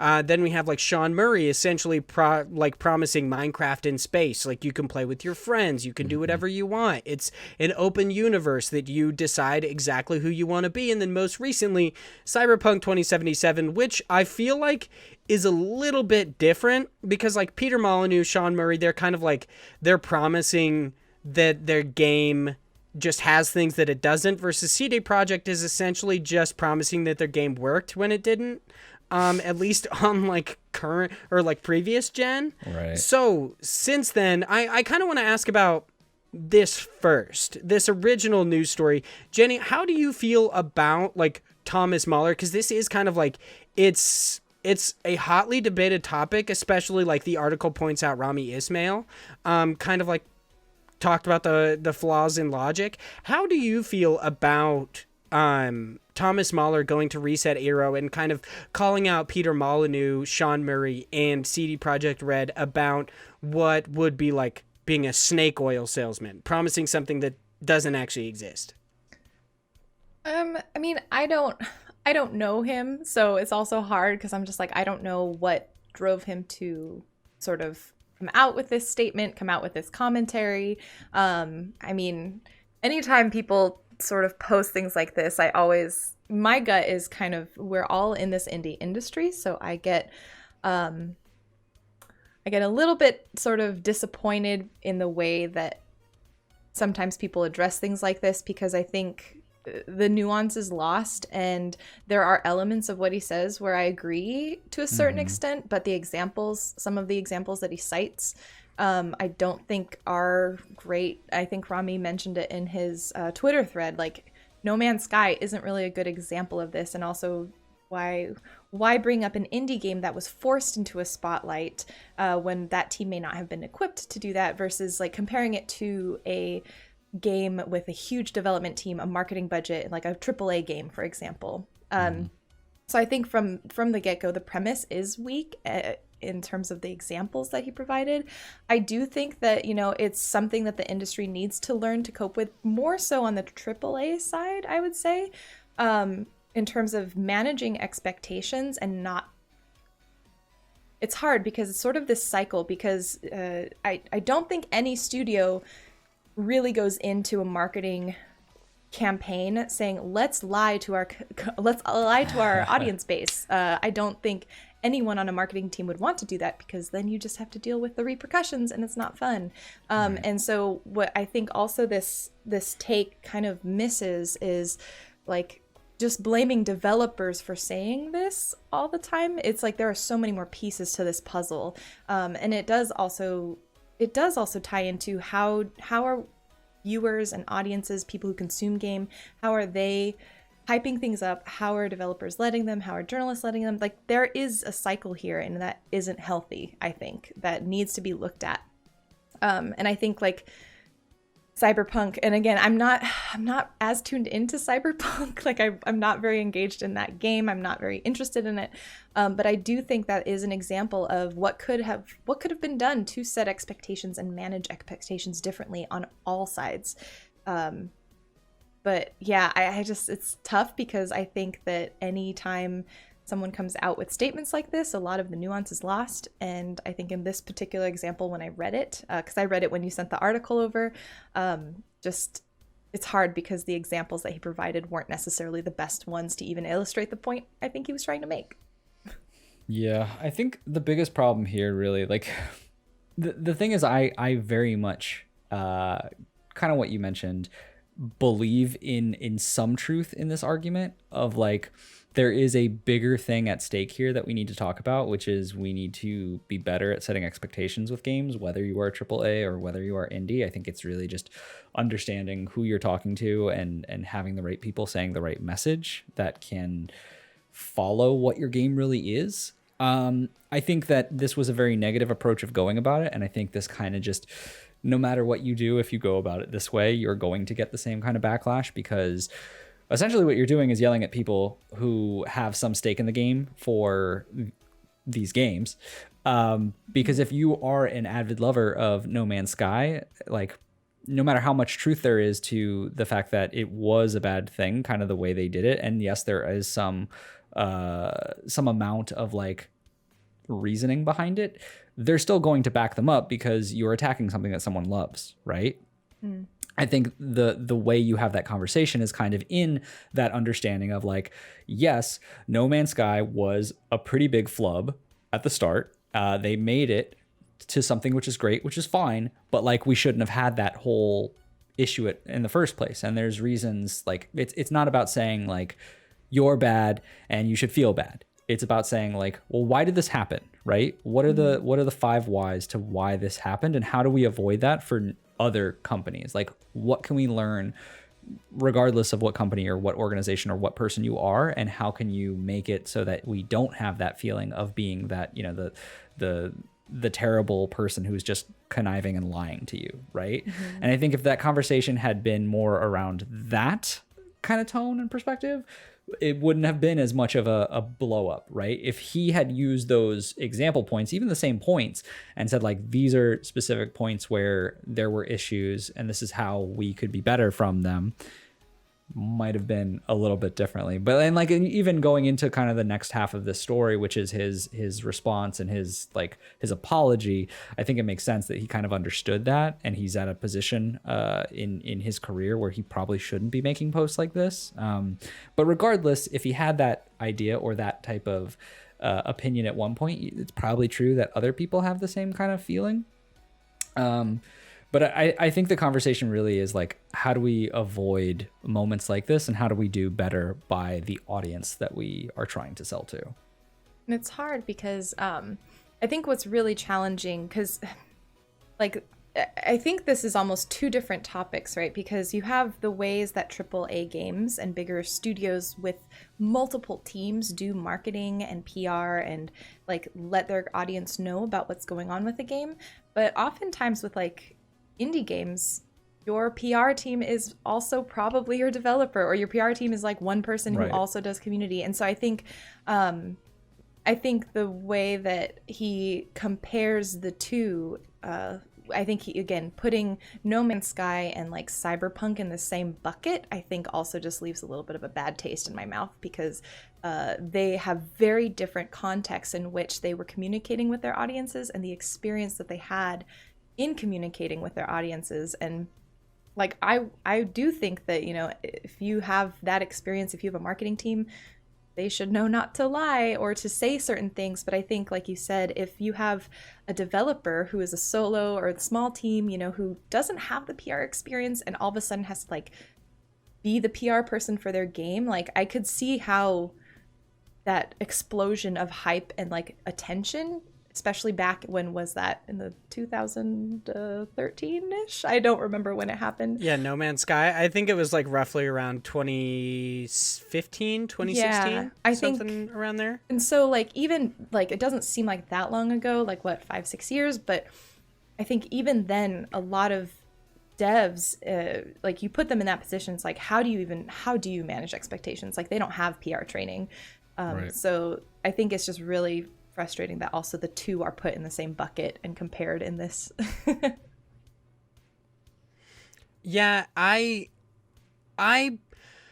also am part of the, like, I totally understand the idea of there being some truth to this argument, kind of like trying to hold people more to their word about what they say about their games. And I do see how, talking about Peter Molyneux, somebody who had like, it's a AAA studio. He had like Microsoft behind him. They had massive amounts of money. They had people who could talk about this game. Essentially, Peter Molyneux talked about, like, I could see the snake oil thing. Like, I totally get it. It's promising things that didn't actually come to fruition in your games.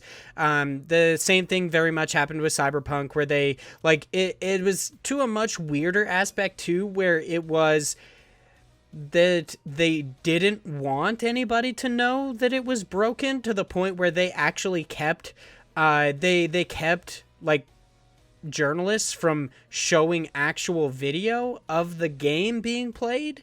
So they made them use like essentially stock footage. So that's why most outlets actually put out 2 reviews for Cyberpunk. One where they could talk about, they just like broad strokes kind of talked about the issues with the game. And then the second one where they actually got to showcase that. No Man's Sky, I do see, I see both why it was included and why it possibly shouldn't be, just to play devil's advocate in a sense, is like, I guess in a sense, if I could see some people thinking that, because I personally am one of the people who think that, like, eventually I want indie games to get to a place where there's no more, like, sectioning off, where people think that it's kind of like a high art thing to play indie games versus playing AAA is what just random people do, kind of a thing. Like, it's there's gamers and then there's people who think it's an art, so they play indie games. I would like indie games to be taken like much more seriously when compared to AAA games. Like, I'm also a person who I don't like I don't like in game awards how they give an indie game award, just because I think it often like causes people to not think of an indie game compared to like these large AAA games, but instead just being like, oh, it can win its own award. It's great for an indie game, but it's not like up against the Game of the Year candidates. It's not a great game. I don't necessarily like that a lot of, this is just my opinion, but I don't necessarily like that it seems like a lot of awards, like ceremonies, are kind of set up for indie games to not actually win, in a sense. But yeah, so I could see how, like, me coming from like that aspect, I could see where people might say that, especially in this scenario, that you would have to hold an indie game to a same standard as a AAA game, where like if a developer came out and was like, hey, my game's going to have multiplayer, which is like, it's technically on the record, Sean Murray did say that No Man's Sky was going to have multiplayer, and when the game came out, it did not. Like, it didn't exist, and they didn't have it until years after, which they eventually fixed. Like, kudos to them for doing it. We've talked about it many times in the past. It's amazing that they gave away so much stuff. But I also see, like, I could see where people think that they should be held to the same standard. But to your point, this is like, we also don't know the context of those, like, of the interviews done with Sean Murray, where they come to him and, like, he's a developer. They came off making like Joe Danger or whatever. Like No Man or Hello Games didn't make these like massive expansive games before. They were coming off of like a mobile market type background. And then Sean Murray's thrust into the spotlight talking about his game. And if you watch the interviews, it very much seems like he's gushing about what the game could possibly be and what he hopes for the game to be. And I don't necessarily think that, like, I think the aspects of the two are very different, where Sean Murray was, like, excited to talk about the possibility of what No Man's Sky could be. And then there's somebody and then there's this situation like with CD Projekt Red, where it's pretty much on the books that they tried deliberately to deceive people so that they wouldn't get a lesser amount of pre-orders. But yeah, it definitely is a messy scenario because there is a lot of like nuance and context that should be brought into this, where it's like, yeah, Sean Murray didn't have a marketing team. He's just a dude. And even since then, like, another outside perspective, which is crazy that this happened, but like Peter Molyneux, all of this like shit behind him, Fable 2 comes out, still doesn't live up to what exactly he said it was going to be. Fable 3 didn't either. Fable the Journey didn't either. There's like basically constantly saying that these things are going to be addressed in the next game, but they don't come to fruition.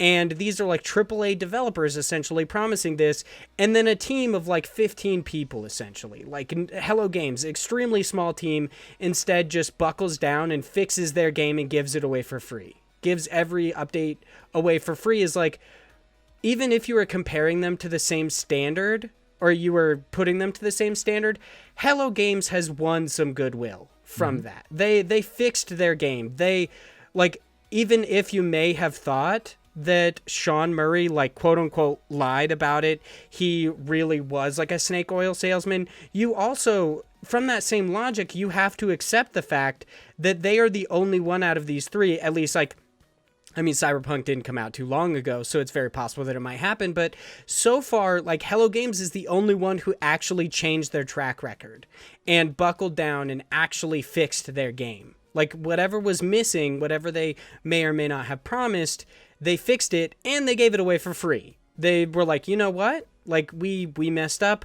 we buckled down, we shut up. Like, that's actually a quote from Sean Murray, is he said, like, if you mess up your game, just shut up and fix it. I think he specifically said that about CD Projekt Red. But you have to, like, respect that fact, and you have to bring that into the conversation about this. So I kind of do enjoy that.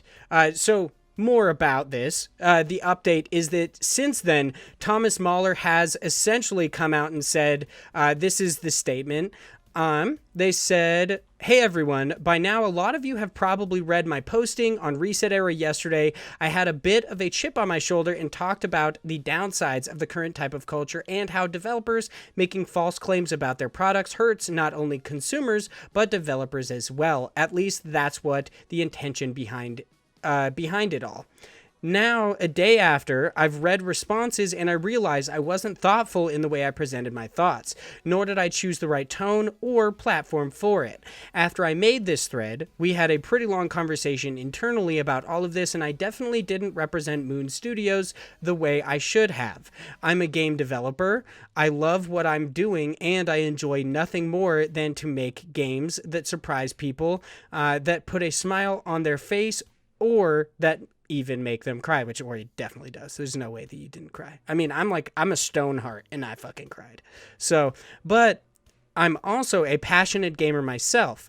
I always enjoyed sharing my love for games on public forums and continued to be very outspoken even after Moon Studios and the Ori series became known entities in the games industry.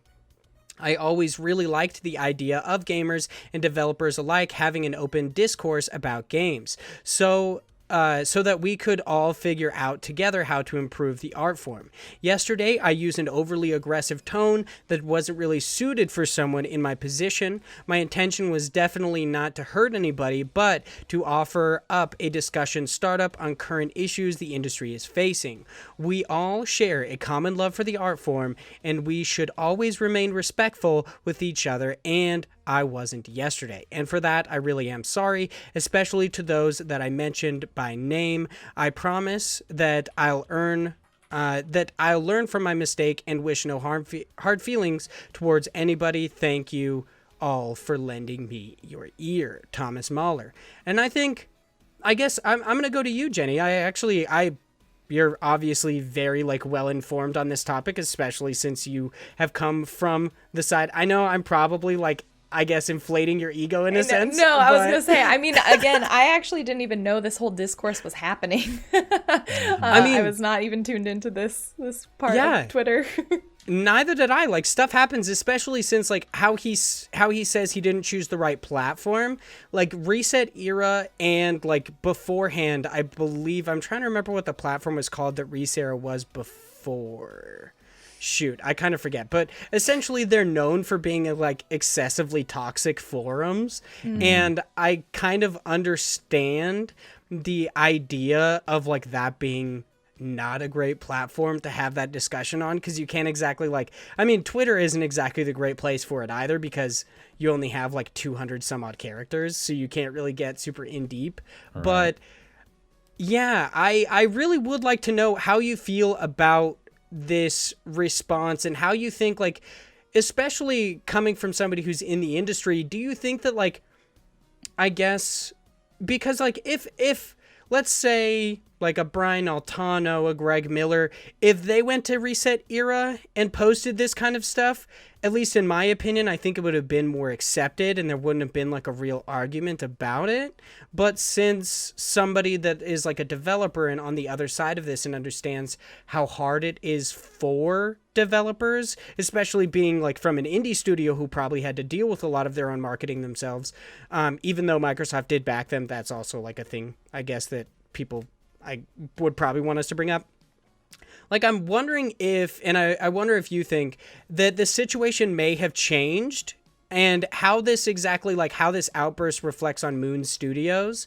Do you think that developers in a sense should be held to a higher standard when it comes to understanding their industry? So I guess to answer that last question in terms of developers, or I think anyone with a platform should recognize that they have people, whether or not they should be held to a higher standard, I think isn't really the point, because they are in the public eye. So I think anyone who has the amount of influence, any amount of influence, or just any platform to communicate ideas, to communicate their values, they have to, it's the curse of being someone who has made something so great. Anyone with that platform needs to be aware that what they say is going to be seen by more people, interpreted by more people, and be construed in a variety of ways. And intention does not necessarily matter depending on how people look at what you say and construe it. And not even construe it, just interpret it. And so I think really what I see from this is just a lesson in PR, honestly, that anyone with a platform needs to think hard about what they're going to say, how they're going to say it. And I think if you are passionate about a topic, share your thoughts on it, but you have to be really conscious about just what those ripple effects are. And I think what happened with his posts is he didn't think about the ripple effects. And, maybe it was a case where he didn't necessarily understand his platform. I don't know him, so I can't really put that out there. But yeah, just to answer your first question, I think any person who is in a public eye needs to understand that what they say will be seen and interpreted by a lot of people, and they have to an extent, be careful about that and be aware. I used to be a middle school teacher, and it's one of those things where it's as a teacher walking around in my community, should I have to be a better, like a quote unquote, like better person or better role model in certain ways? It's like, well, I'm a human. Of course, you know, I could do certain things. I should be able to think about certain things. But there's also this element of, but as a teacher in a public space, in the community I'm in, I have to behave a certain way. And I think the same thing happens with anyone, again, who's on Twitter and has, you know, any number of followers, really. Yeah, it doesn't matter where you're at. If you put it on the internet, it's there forever. Yeah. And I guess kind of going back, I think anyone posting it. So I don't think it would have really mattered if it was like someone who was maybe more on the dev side versus not. I think, anyone who names names like this and has this kind of call out component to what they say. I mean, I think that would have ruffled feathers no matter what, to be honest.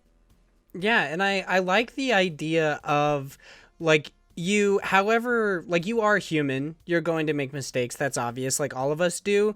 But once you get into what would be a position of power in any way, you kind of like you form a new social contract that you no longer kind of have I mean, this sounds really bad, especially because like live in freaking America and everybody's obsessed with rights, but you almost like don't have the right to just shit post anymore. You have to be a little bit more calculated with what you say because you essentially hold a nuke in your hand on social media. Like you can destroy somebody's life by talking shit about them, or you can destroy your own. So it is kind of odd. There's definitely a nuance to interacting on social media that I personally very much need to understand. But This is a really interesting scenario. Josh, how do you feel about this?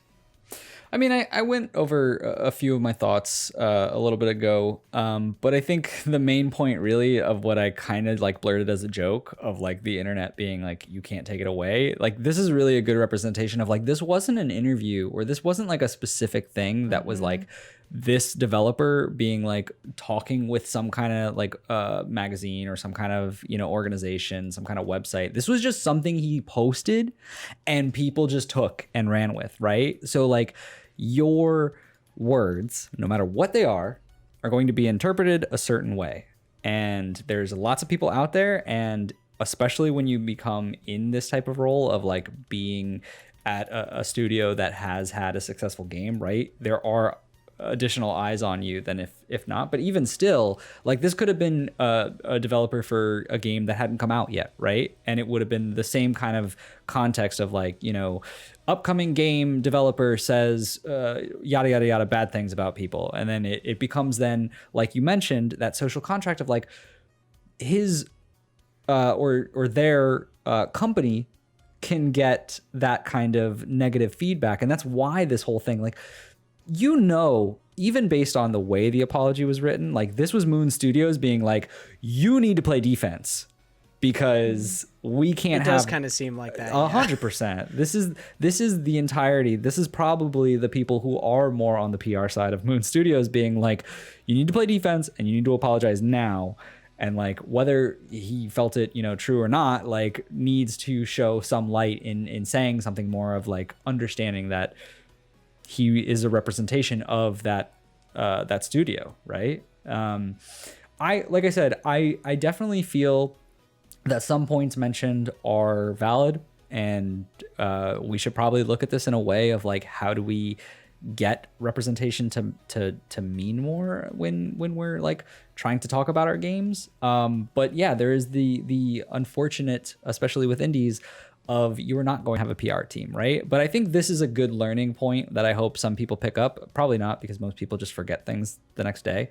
But like, I hope that some people take this away of like, one, it's important to kind of think a little bit harder about what you post and say. And two, of that, like, just the main crux of the actual point that he was trying to make is like, we need to be better about doing right to the audience and to the consumers, because for a lot of people, like for people like journalists or people like who are in the industry that get these codes either expensed or like for free kind of a thing, it's not as big of a deal if that lie kind of hurts them, because they just get to write about, you know, those lies and get to talk about like what happened. But like for the people that don't see that and just pick up the game and see one thing of them being like, you could do all this stuff, and then pick up No Man's Sky in like that example, and then don't have that experience, like that sucks, because some people don't get to just play games all the time or have an opening. This might be their one game that they were going to play for the year, and if that is a total misrepresentation of what they were expecting, like it's obviously going to impact them negatively. So I think there's some valid points to it, but I think you just need to convey the message better. Mm-hmm.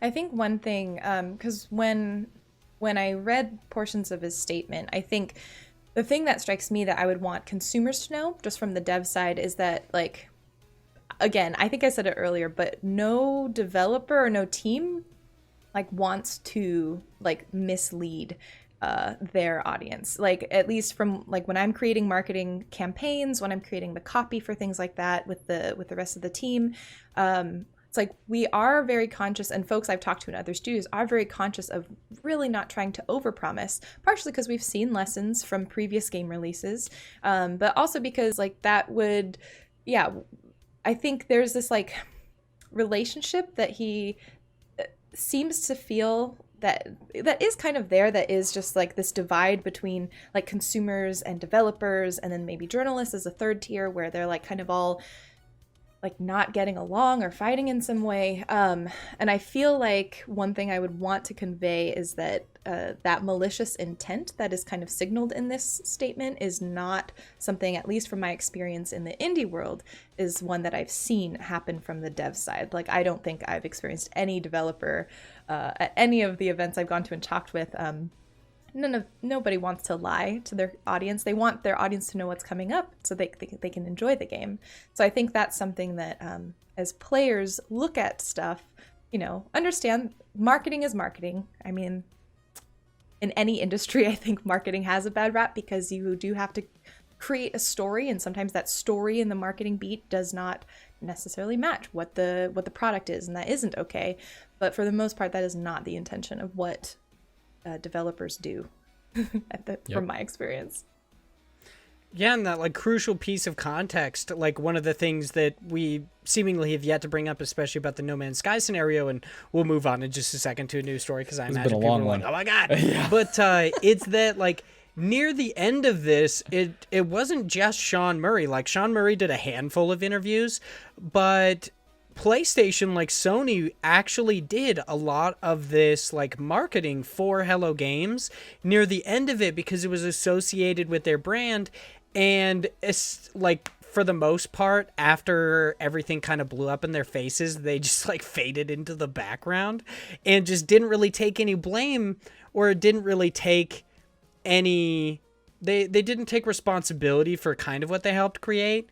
Like, when I worked at GameStop, when on the midnight release of No Man's Sky and the days after, and I felt so bad. Like, I remember selling this game to people and being like, I literally just saw a report. People were like, oh, I'm so excited to play with my friends. And I was like, I literally just saw a report that said this does not have multiplayer. Like, I just need you to know that. And it's like, I mean, it's also something we haven't brought up yet, is kind of like, we also need to be well-informed consumers. Just because somebody says something about their game doesn't mean, like, you should approach everything with a little bit of skepticism and being like, okay, yeah, they say their game's going to be the next hot thing, the greatest thing since sliced bread or whatever.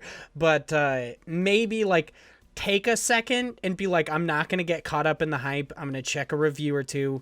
I'm going to see what's actually happening with this game and then purchase it.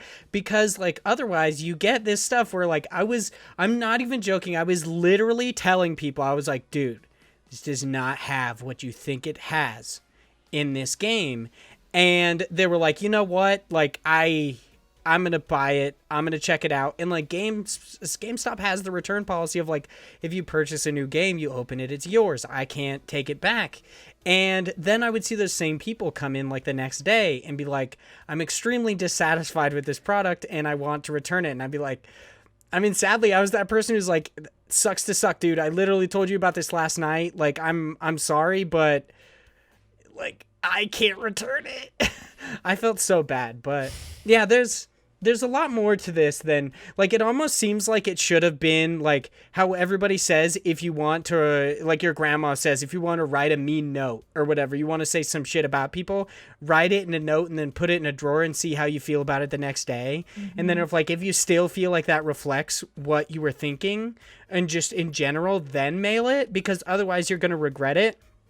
That's basically the idea of like what people should think before they type it, is like, am I going to sincerely regret this take in about 2 days? Like, am I going to feel terrible about this? Because like, that's something that I still need to learn for the most part, but it's something that I've had to learn in the past, is that like, you might get really heated in the moment, but you do need to chill for a second and just be like, okay, let me center myself and like decide what this actually means to me instead of getting caught up in everything. But like I said, we've been on this news story for like 40 minutes. So let's move to our next news story. This one I mostly want to talk about just because, I mean, this sounds weird, but just because like it's awesome just in general that indie games are getting funded. But I also want to ask you a very specific question that we ask a lot of people.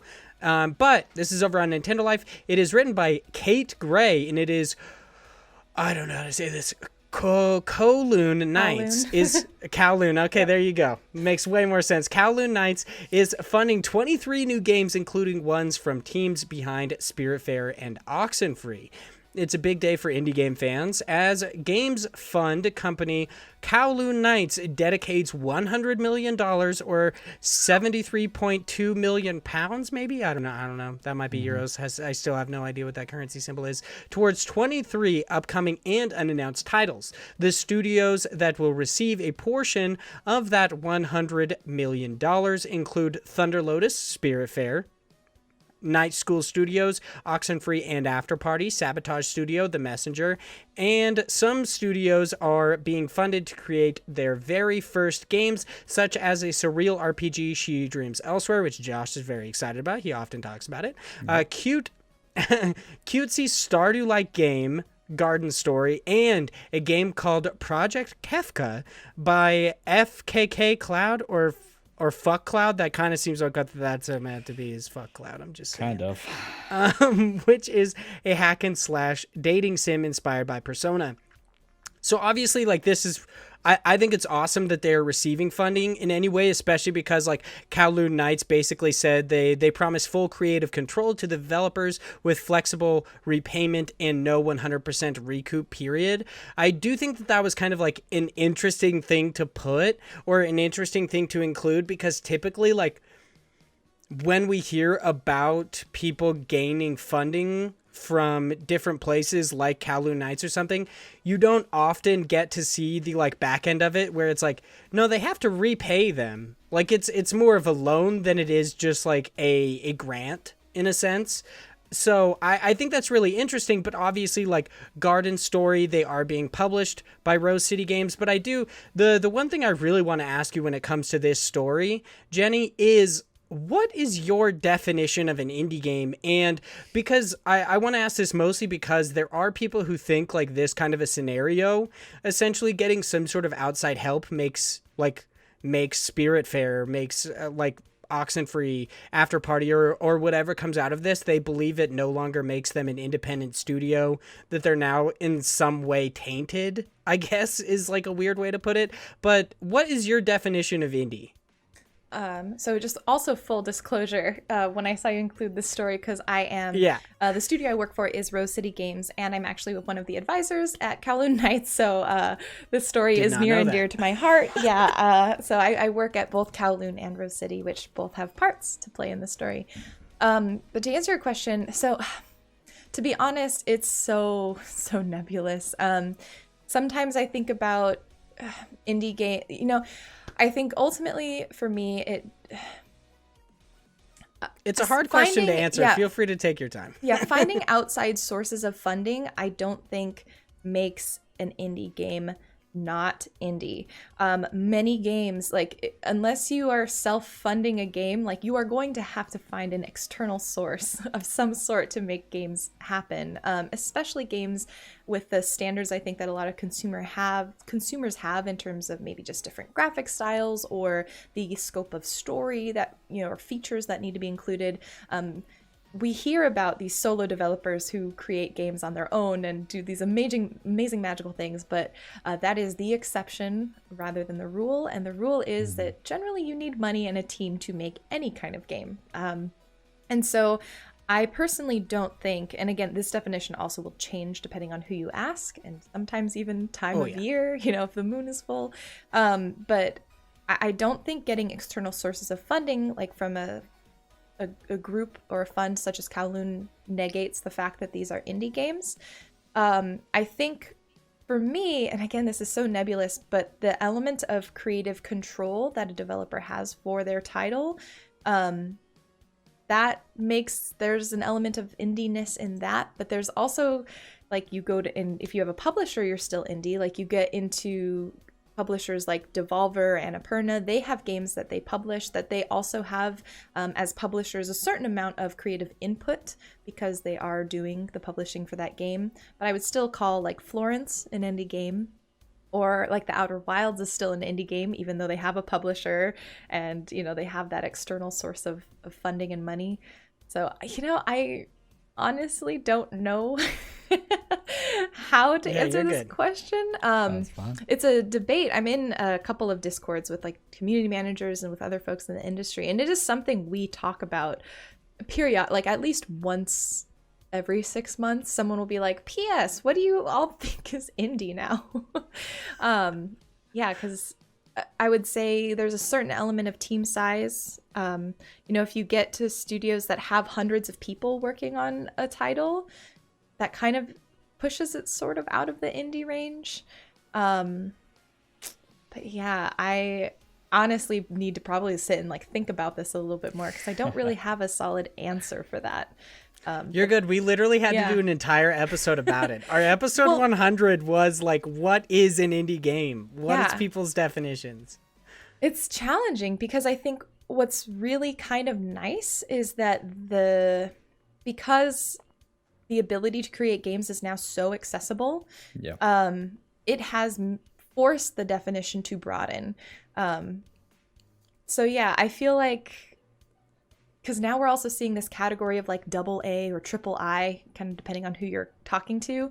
But there are these games that are now in between, like a true hobbyist indie, where it's like maybe you have just started learning and you're making games, and I feel like games maybe that you see on itch, for example, that are definitely maybe one person learning the platforms that they're using, and there's just like this gradient now, which is really great. And honestly, I think I'm hoping that eventually we get to this like move away from needing to define it, but I also see that there is a need to define it. Kind of going back to what you're saying about like in awards categories, like as much as I don't necessarily want to see an indie category, I do, because there are so many games out there that anything that allows these games that might not have the budgets and like weight that a Nintendo or a Sony or a Xbox game might have, like having that categorization is really helpful, and does allow for visibility. So yeah, I don't know. It's a weird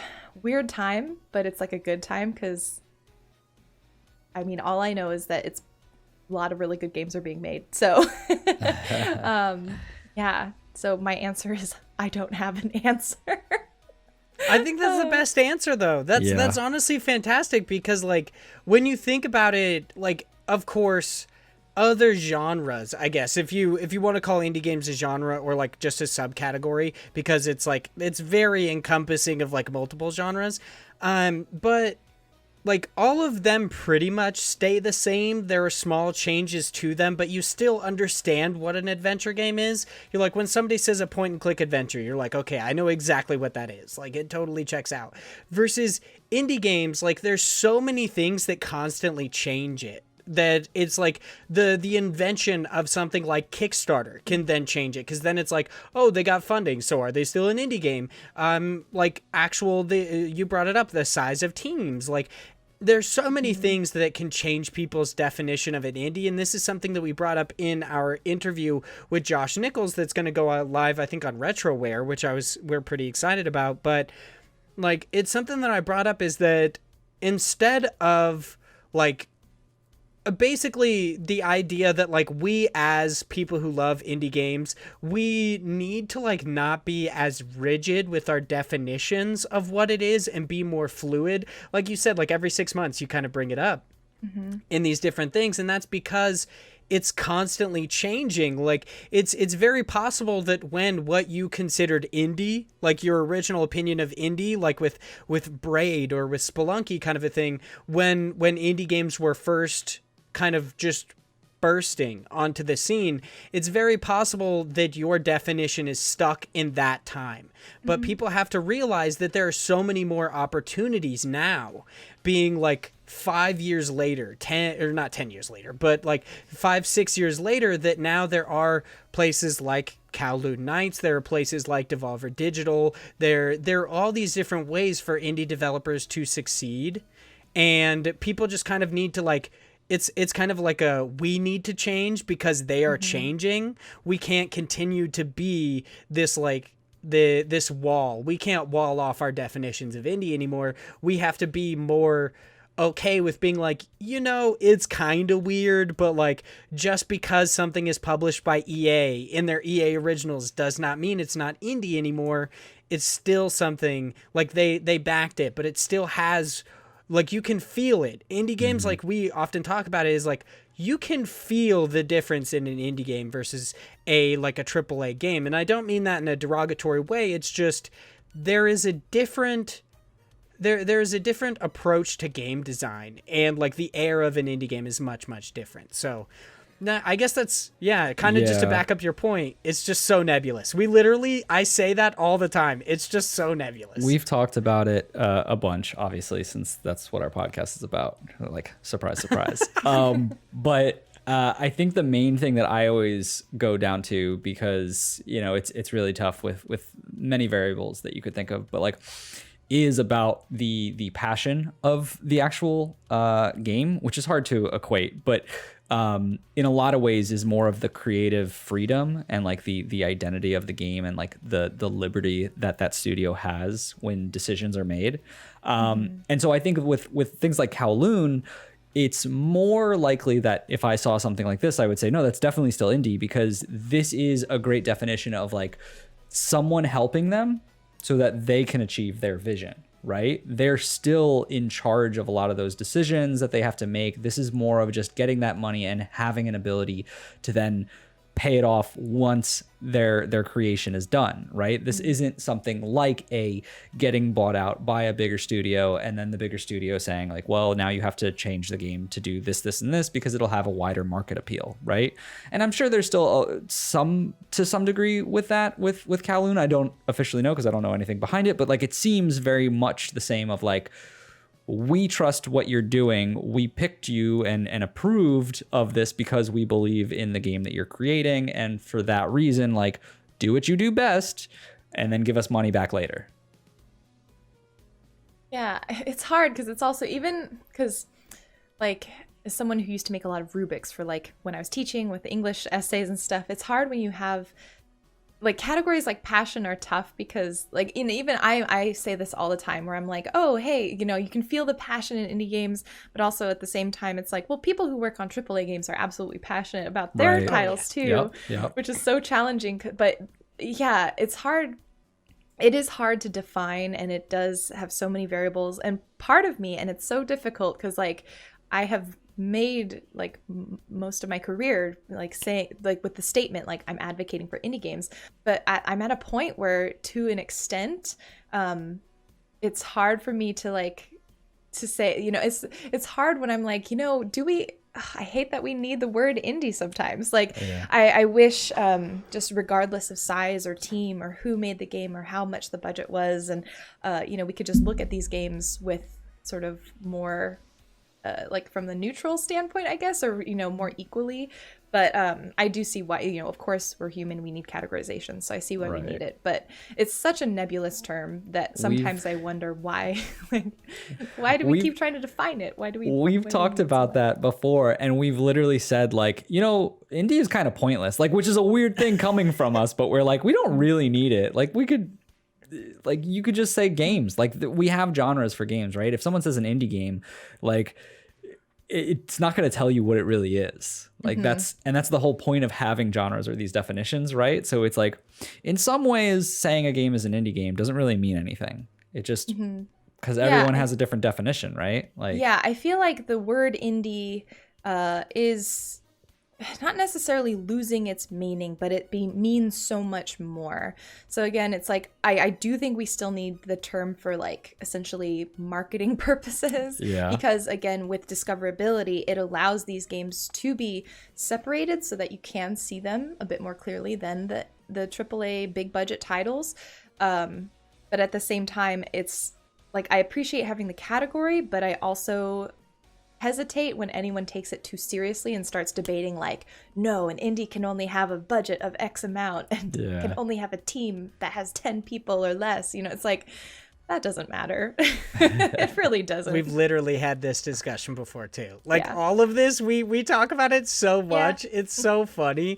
It's just, ultimately it doesn't need to exist, but it does, just because for some reason we as humans are just like, I don't know. I think, in a sense, it almost makes people feel a little bit better when they like go after an indie game, because like I basically approach everything saying that like, if someone's gatekeeping, it's because something happened in their past to the point where they take it a little bit, like they take their ownership of it, and that is part of their like what they believe themselves to be. Them as an individual is now intrinsically tied to that because of something that happened in their past. So the reason they're gatekeeping is because of that. It's not just because they're an asshole, which that's very possible, but like, it's because, in my opinion, like, a lot of people gatekeep because they were made fun of it when they were young, and then the same people tried to get into it and they're like, fuck you, you made fun of me for it. But like, I feel like indie at some point, I very much hope it is unnecessary. Like, it's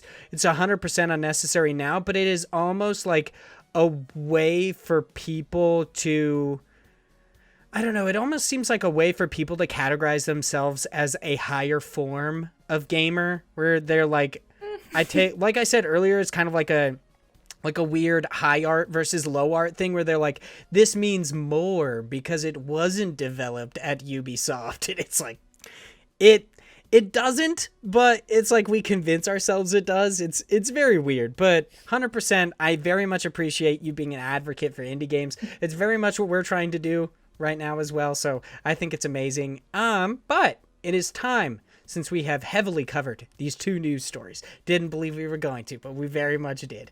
It is time for us to hop into News Cram. News Cram is our weekly wrap-up segment where we, the hosts of IndiePod and IndiePod and Indie Games podcast and guests, cram you full of our sorts of indie games news. This week in News Cram, we actually do have some quick news stories for you, as well as new deals and quick steals and new stuff. Our first and only quick news story for today comes by way of The Gamer, where it's reported that the second annual Numbskull Presents will be airing on Friday, February 12th at 5 p.m. GMT. This showcase promises new information on the upcoming arcade hack and slash Battle Axe and 2018's action platformer Bladed Fury. Additionally, the team has teased a yet unannounced title to be revealed during the showcase. Now on to some new deals and quick steals. Our first deal of this week comes by way of GameSpot, where it is reported that due to a Critics' Choice sale on the PlayStation 4 and PS5, you can now get action-adventure game The Pathless for a mere $32 and roguelike platformer Spelunky 2 for $14. Now over on The Gamer, where it's reported that during the month of February, Amazon Prime members can help themselves to a dating simulator, titled Table Manners, 2D puzzle platformer Stealth Bastard Deluxe, 2D puzzle platformer, Spinch, dating simulator, Monster Prom, and co-op action platformer, Swim Sanity, not Swamp Sanity, 100% different words. Swim Sanity, free of charge. So that is for anybody, I believe, that actually has like an Amazon Prime membership. Yep. You can actually get those games entirely free. So that's pretty awesome. And lastly, until Thursday, February 11th, you can get turn-based strategy game For the King completely free over on the Epic Games Store. Of course, this is going to be late news for those listening on Free Feed, so please make sure you follow us at IndiePod on Twitter, where I will be posting a new deals and quick steals alert for any of this stuff that's going to essentially expire by the time you could listen to this. For the King is great. Now on Pick it up. to some new stuff. Yeah, it looks good. I actually really want to try it. Now that I have it on the Epic Games Store, turns out I actually already had it, but you know, whatever. Our first 8 items in new stuff come by way of Nintendo Life, where it's reported that RPG city builder Littlewood by Sean Young is headed to the Nintendo Switch on February 25th, that car combat game Drive-By by Glitchers is headed to the Nintendo Switch and PC via Steam on March 12th, that roguelike deck builder Roguebook by Abracam Entertainment SA is headed to PC via Steam on June 24th, with the Nintendo Switch port of the game coming at a later date. That 2D Metroidvania Narita Boy by Studio Koba is headed to the PlayStation 4, Xbox One, Nintendo Switch, and PC via Steam, as well as Xbox Game Pass sometime in the spring. This game looks dope. I highly recommend people check it out. That puzzle platformer Minute of Islands by Studio Fizbin is headed to the Nintendo Switch, PlayStation 4, Xbox One, and PC via Steam on March 18th. The 2D platformer Thomas Was Alone by Bithell Games is headed to the Nintendo Switch sometime in Q1 2021. That Life Sim Castaway Paradise by Stolen Couch Games is headed to the Nintendo Switch, yet no release date was given. And lastly, that adventure game The Plane Effect by Innovina and Studio Kiku is headed to PC via Steam and the Nintendo Switch, yet no release date was given. Now over to Polygon, where it's reported that co-op FPS Deep Rock Galactic by Ghost Ship Games has just received a new update on the Xbox One that will allow players to visit 2 new biomes, will change the elimination, salvage, and point extraction modes for greater replayability, and much more.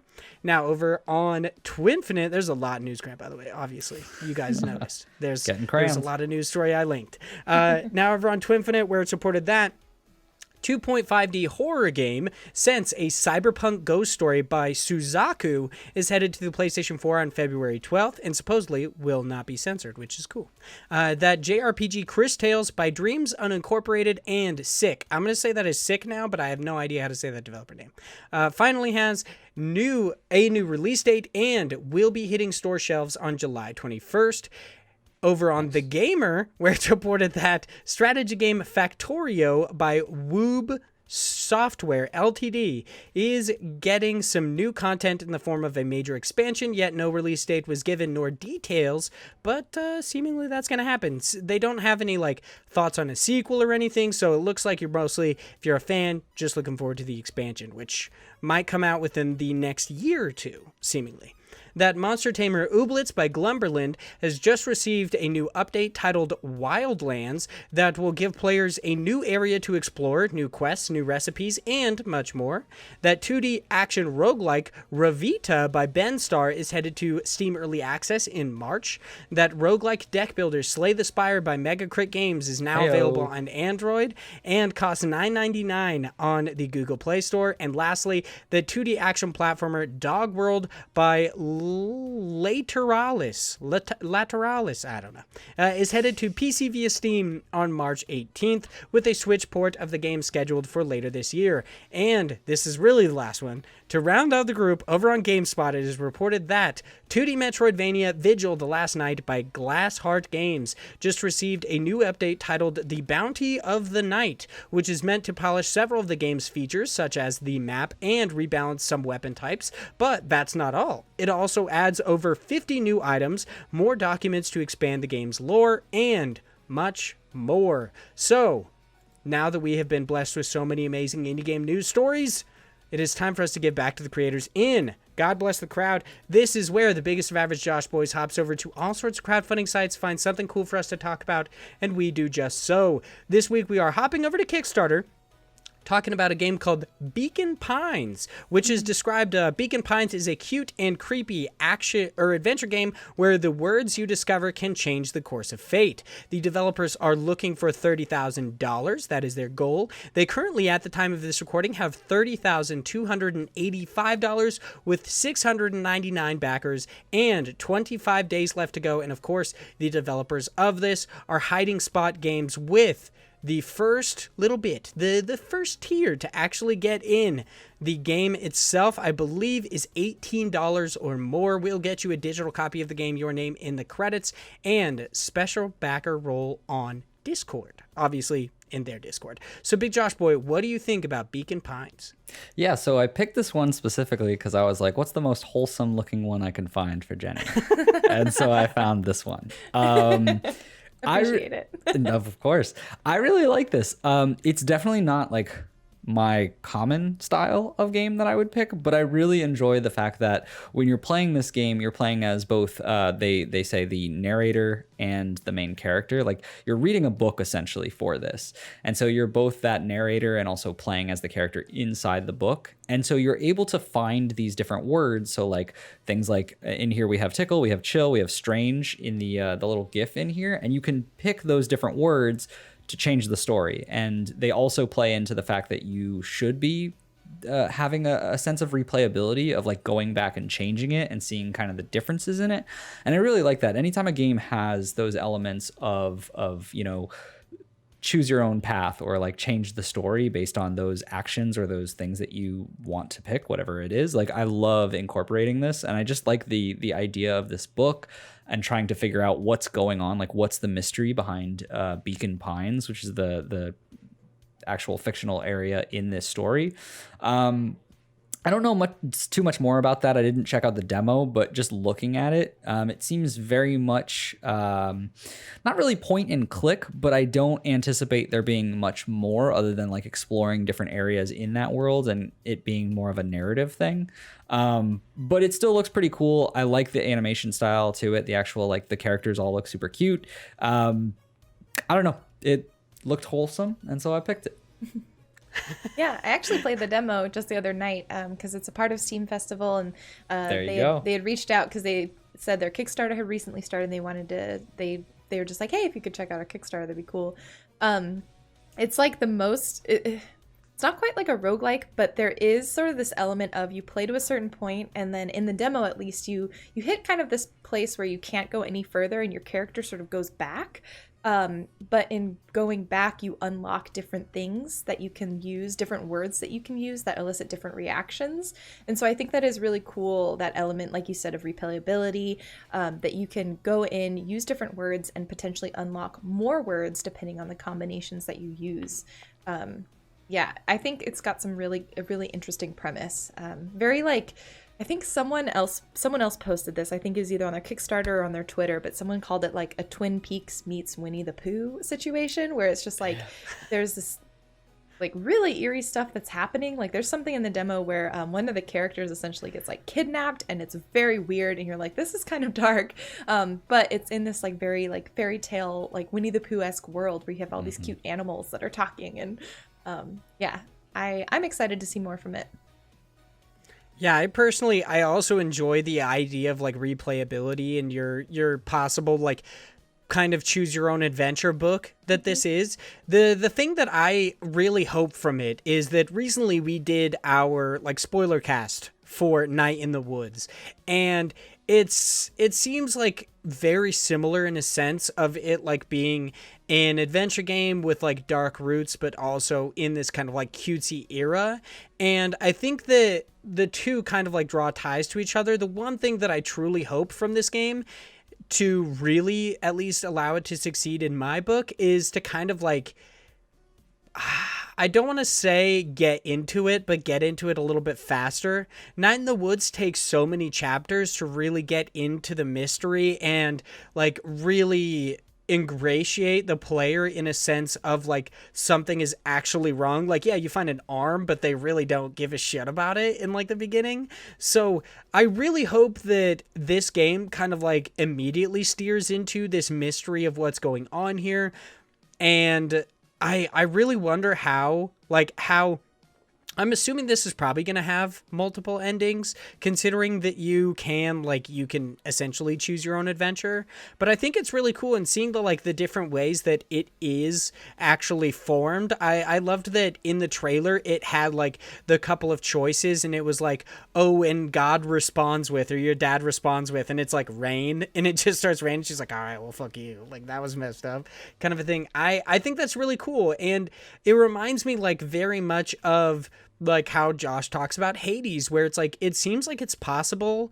Obviously I haven't played it, but it seems like it's possible that in this game you could actually play through the whole game and completely miss sections because like you didn't and not in a bad way, like miss sections, but you could have a real reason to go back and check out the game entirely all over again because you missed like an entire plot point that didn't exist. So I think that's really, really cool. I think the game looks really awesome.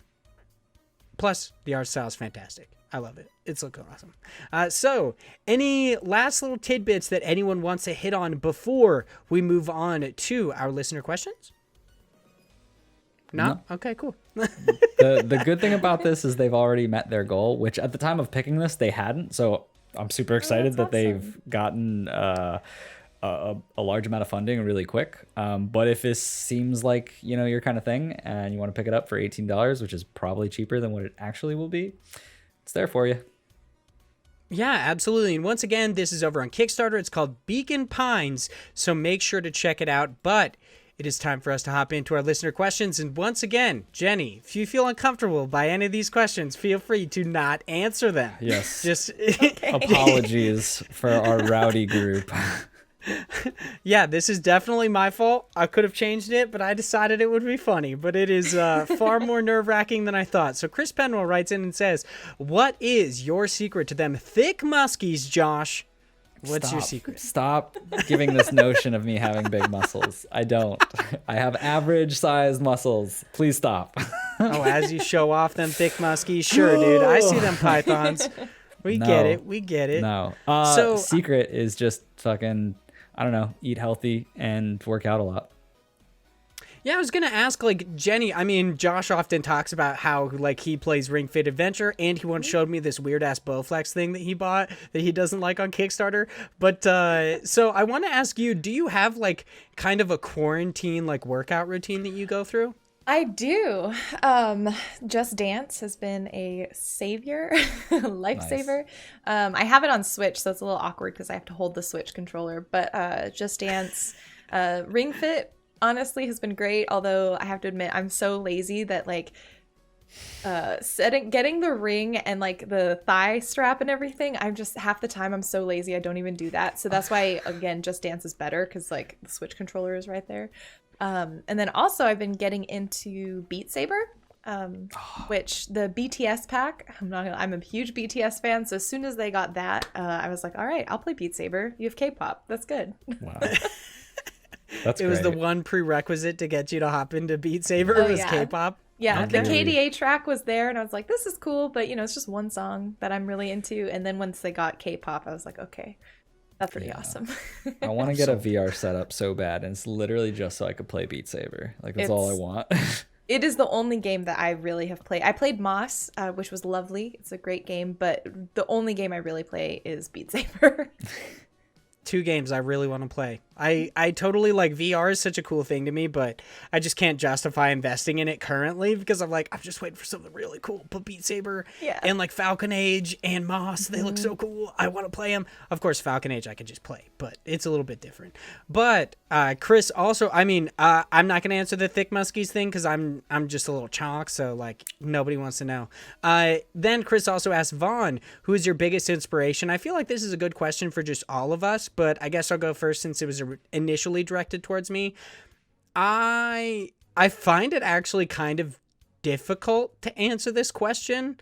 There's not many I guess there's not many people that I find like deliberately that inspiring. I mean, there are like stories. So like one of my big inspirations to do exactly this is actually because of all of the developers featured in Indie Game the movie. They inspired me to want to really like Jenny said earlier that she does is like advocate for indie games and really like kind of shine a spotlight on them. And that's what I have also chosen to kind of like dedicate what I hope to be a career in the indie games industry. So like my inspiration is like I often get inspired by just independent creators in general, how they can, because I'm somebody who like the hardest motion I make is getting off the couch and then I can actually do something, but like it takes a lot to get me off of the couch. So people that actually like they work from home, like indie game developers do a lot from home and they do all of this just because they kind of like love the craft. It's easily one of the things I find the absolute most inspiring, and people who tie their own lives into their craft is even that much further. Like I've said before, like I find Alex Preston's story especially inspiring because that is the developer behind Hyper Light Drifter, and how he tied his own, like, I believe he has a heart arrhythmia, his own medical condition into the story and lore, and like just the overall aspect of, I guess, the overall feelings of Hyper Light Drifter I find incredibly inspiring. But Jenny, who would you say is your biggest inspiration? That is another tough question. I actually haven't really thought too much about that kind of question. It's tough because in different realms, I get inspired by different people. Like, oh gosh, like, because, you know, the indie developers that I have gotten the chance to work with obviously are huge inspirations. I work really closely with Wallstormer, Josh Boykin, who founded Intelligame. He's awesome. He's probably one of the folks instrumental in helping me sort of explore what it means to work within the industry and to make change happen and do good things in the industry. And I really attribute a lot of that work to his support and like working with him. Like my partner, honestly, is a huge inspiration, as cheesy as it sounds. Like he's in a very different industry. Well, not very different. He works in like 3D modeling and stuff. So he understands a lot of the technical components. He plays games, so he understands that. But I think he also has the distance from the game industry that allows me to stay a little bit grounded when I get a little bit too into it. So yeah, a lot of people, I think, just depending on sort of which realm of the industry I'm looking at and who inspires me just in general. So all right, big Josh boy, you got any big inspirations? Nope. I'm going to pass on this one. Okay. I'm kind of a mix of both of you. Honestly, is like I've never really thought of any one person as the one, like, this is my role model kind of a thing. I'm just like, I take characteristics from people and I'm like, I want to be more like that, or I want to do more in certain realms. But it's just really a depends kind of a thing. And I'm pretty bad about ever thinking about that kind of thing. So I'm going to go with a hard pass on this one.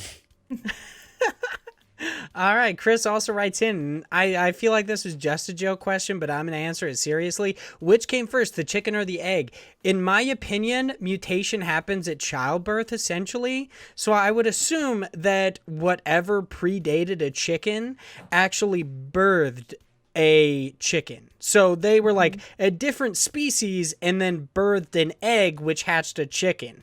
It happened slowly over generations, obviously. So I believe that like a chicken didn't just like fucking happen and poop out an egg. Like it had to happen over time. So what we now know as chickens obviously were created through generations. Therefore, the egg came before the chicken. Just thought I'd have to say it. I mean, if you disagree, you could talk. Very off brand, but that was a super intelligent response there, Vaughn. Yeah, I was going to say that actually is the answer. The scientific answer is. My answer is also the chicken, but I was literally going to say in that sentence, chicken comes first. No, isn't it the egg that came first? Yeah, though? the egg came first. The chicken came first in that sentence, though. Oh my god! To like almost chicken birds, creatures created the egg from which the chicken came. Yeah, exactly. Like, okay, I want to make sure I understood that. Yeah, because I'm pretty sure the scientific answer, I should have Googled this, but I'm pretty sure the scientific answer is the egg came first, technically. It's kind of like let's say one was a droopy-eyed chicken and the other one was a chicken that didn't have wings or something, and then they had a baby. That is what we know as a chicken, so the egg came first.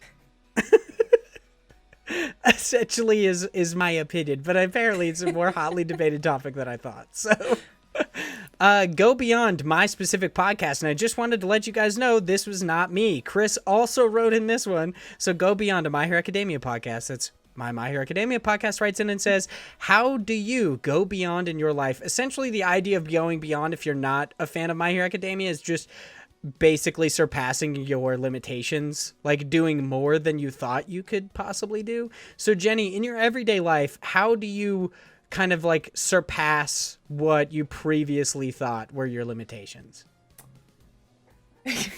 I love how we're just bombarding you with these fucking weird ass questions. These are tough ones. Yeah. Well, I was gonna say, what is it? Type A personality was my gut answers. I'm like very low key competitive, and I have like very high expectations. But honestly, probably good food and sleep is how I actually go beyond. There you go. Yeah. Mine is a very severe form of negative thinking. That's all it is. Just constantly gotta bring myself down and make myself work harder. Yeah, I mean, I'm very much the same way. Like it sounds so bad, but like the reason that I try hard is because I'm so afraid to fail, in a sense. Like, which we talked about earlier is a great thing that roguelikes teach you. But like, I'm terrified of making mistakes, so I often go out of my way to make sure I don't do that.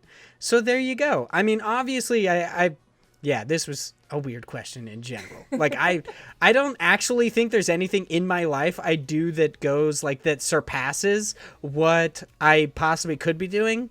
Like, I don't think anybody could look at my life from the outside and be like, that's 110%. Instead, it was just like, he put it out kind of a thing. So, But Chase Hopkins, my friend, writes in and says, and this is going to take a little bit of explaining, but he says, what's the best inside joke you've ever been a part of? Example, and these are things that I was a part of. Example, that time we told everyone at work that Avery cried when he hurt his finger, or my leg hurts is a good one. So to explain these, the Avery cried thing, so Avery's one of our friends, and one day at work, he crushed his finger. He, like, just completely crushed his finger with a huge roll of film that is, like, 50 pounds. It was huge. Like, he obliterated his finger.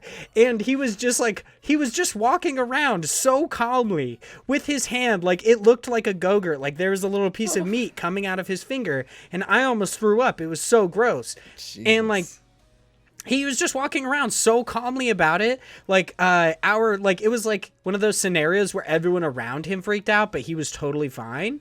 And so after that, like, we just started this inside joke between Chase and I, and we started telling people that he was just bawling the whole time just to make fun of it. We're like, yeah, dude, remember when Avery cried when he squished his finger? What a bitch, dude. Like, God, just man up kind of a thing. Like, we would just weirdly make fun of him in a sense, just for no reason, just because it was so odd the way that he was just so cool with getting his hand smashed. He was like, it's fine, whatever. It'll grow back kind of a deal. I was like, fucking Ninja Turtle, you weirdo. Like, what is your deal? And then the my leg hurts thing is that our friend is notoriously lazy. He does not do anything. Like, literally the laziest person I've seen in my life. It's a skill at this point. And he essentially fell down at work one day, like a very dramatic fall, very over the top, like the Peter, like, thing. And then for weeks after, he would say that he couldn't do something because his leg hurt. So we would just, to ourselves, like, every time we saw him being lazy, we would essentially be like, number 15, my leg still hurts. And it was just some dumb shit that we did to each other. But one of my favorite ones is that, also, this is all just like we worked together, so this is all the dumb shit we got into, was that this same guy with the, like, my leg still hurts guy essentially said that our friend Avery could not run a machine because he couldn't do math. And then we slowly snowballed this into, like, he was just, like, he was incontinent. He couldn't do anything. We're like, Avery, how are you going to ride your skateboard home? You can't do math, dude. Like, how do you even know how to do that? And we would just, like, it was just so dumb to the point where, like, we made fun, like, Avery was also a part of it. We would make fun of just the idea of him not knowing how to do math. And then our boss, like the guy who said it, got so uncomfortable that he knew we were making fun of him. So he was like, Avery, you can't, like, he almost, like, he went to Avery and told him that he would write him up if he made fun of himself anymore. And we were all like, what? What do you mean? It was like the dumbest shit. So that one was my favorite one. Do you guys have any, Jenny, do you have any inside jokes that you think just are just peak, just perfect? It's so tough because it's like, I know I have them with friends, but I can't think, like, and I can't think of them right now. And it's also like hard to even voice what they are, I guess. Yeah. It's also they might tough. Just not make sense. Yeah, it's also tough because inside jokes are inside jokes for a reason, right? Because they probably won't make sense to other people who weren't there. 100%. Just like the Shaq, like, head in a microwave thing. I know, that's one of my favorites. You think it's so funny, and I still don't get it. I think it is the funniest thing of just trying to picture Shaq and just his head and him telling you not to put his head in the microwave and then it going into the microwave and basically like exploding as he's talking. Like, makes no sense. But to me and my like best friend back in high school, when we came up with the idea at like 2 a.m, we were both basically very like sleep deprived at the time. Like, it is such a great memory of mine of just him and, hey, I'm Shaq, don't put my head in the microwave. Ooh. Too fucking good. I love how you perfectly illustrated her point, is that if you just listen to the description, it just doesn't make sense. Sounds insane. And it is. But you know what? It's one of my favorites. But that's the beauty of inside jokes, right? Yeah. All right. Well, just in time, we're going to end this podcast. Thanks, everyone, so much for listening. Of course, if you would like to check us out outside of the show, you could do so in a bunch of different ways. Specifically for IndiePod, you could follow us at IndiePod on Twitter. You could follow me, Vaughn, at Hyde Legion, or my Hero Academia podcast at Go Beyond Pod on Twitter. Please make sure you follow IndiePod for all of the stuff that we cannot share on the podcast, or at least you may miss by the time it goes live for you. That would be like the new deals and quick steal stuff that often goes like unnoticed because you may not know. Or we make sure we tweet out the Kickstarter links to make it even easier for people to check out these games. Please do. They need your help.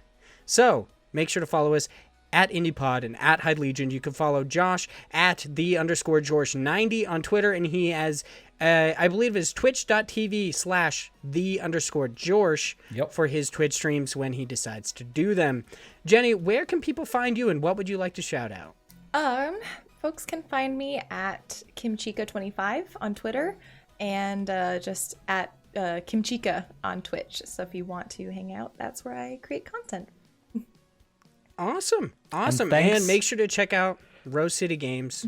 All the good stuff. Doing great stuff.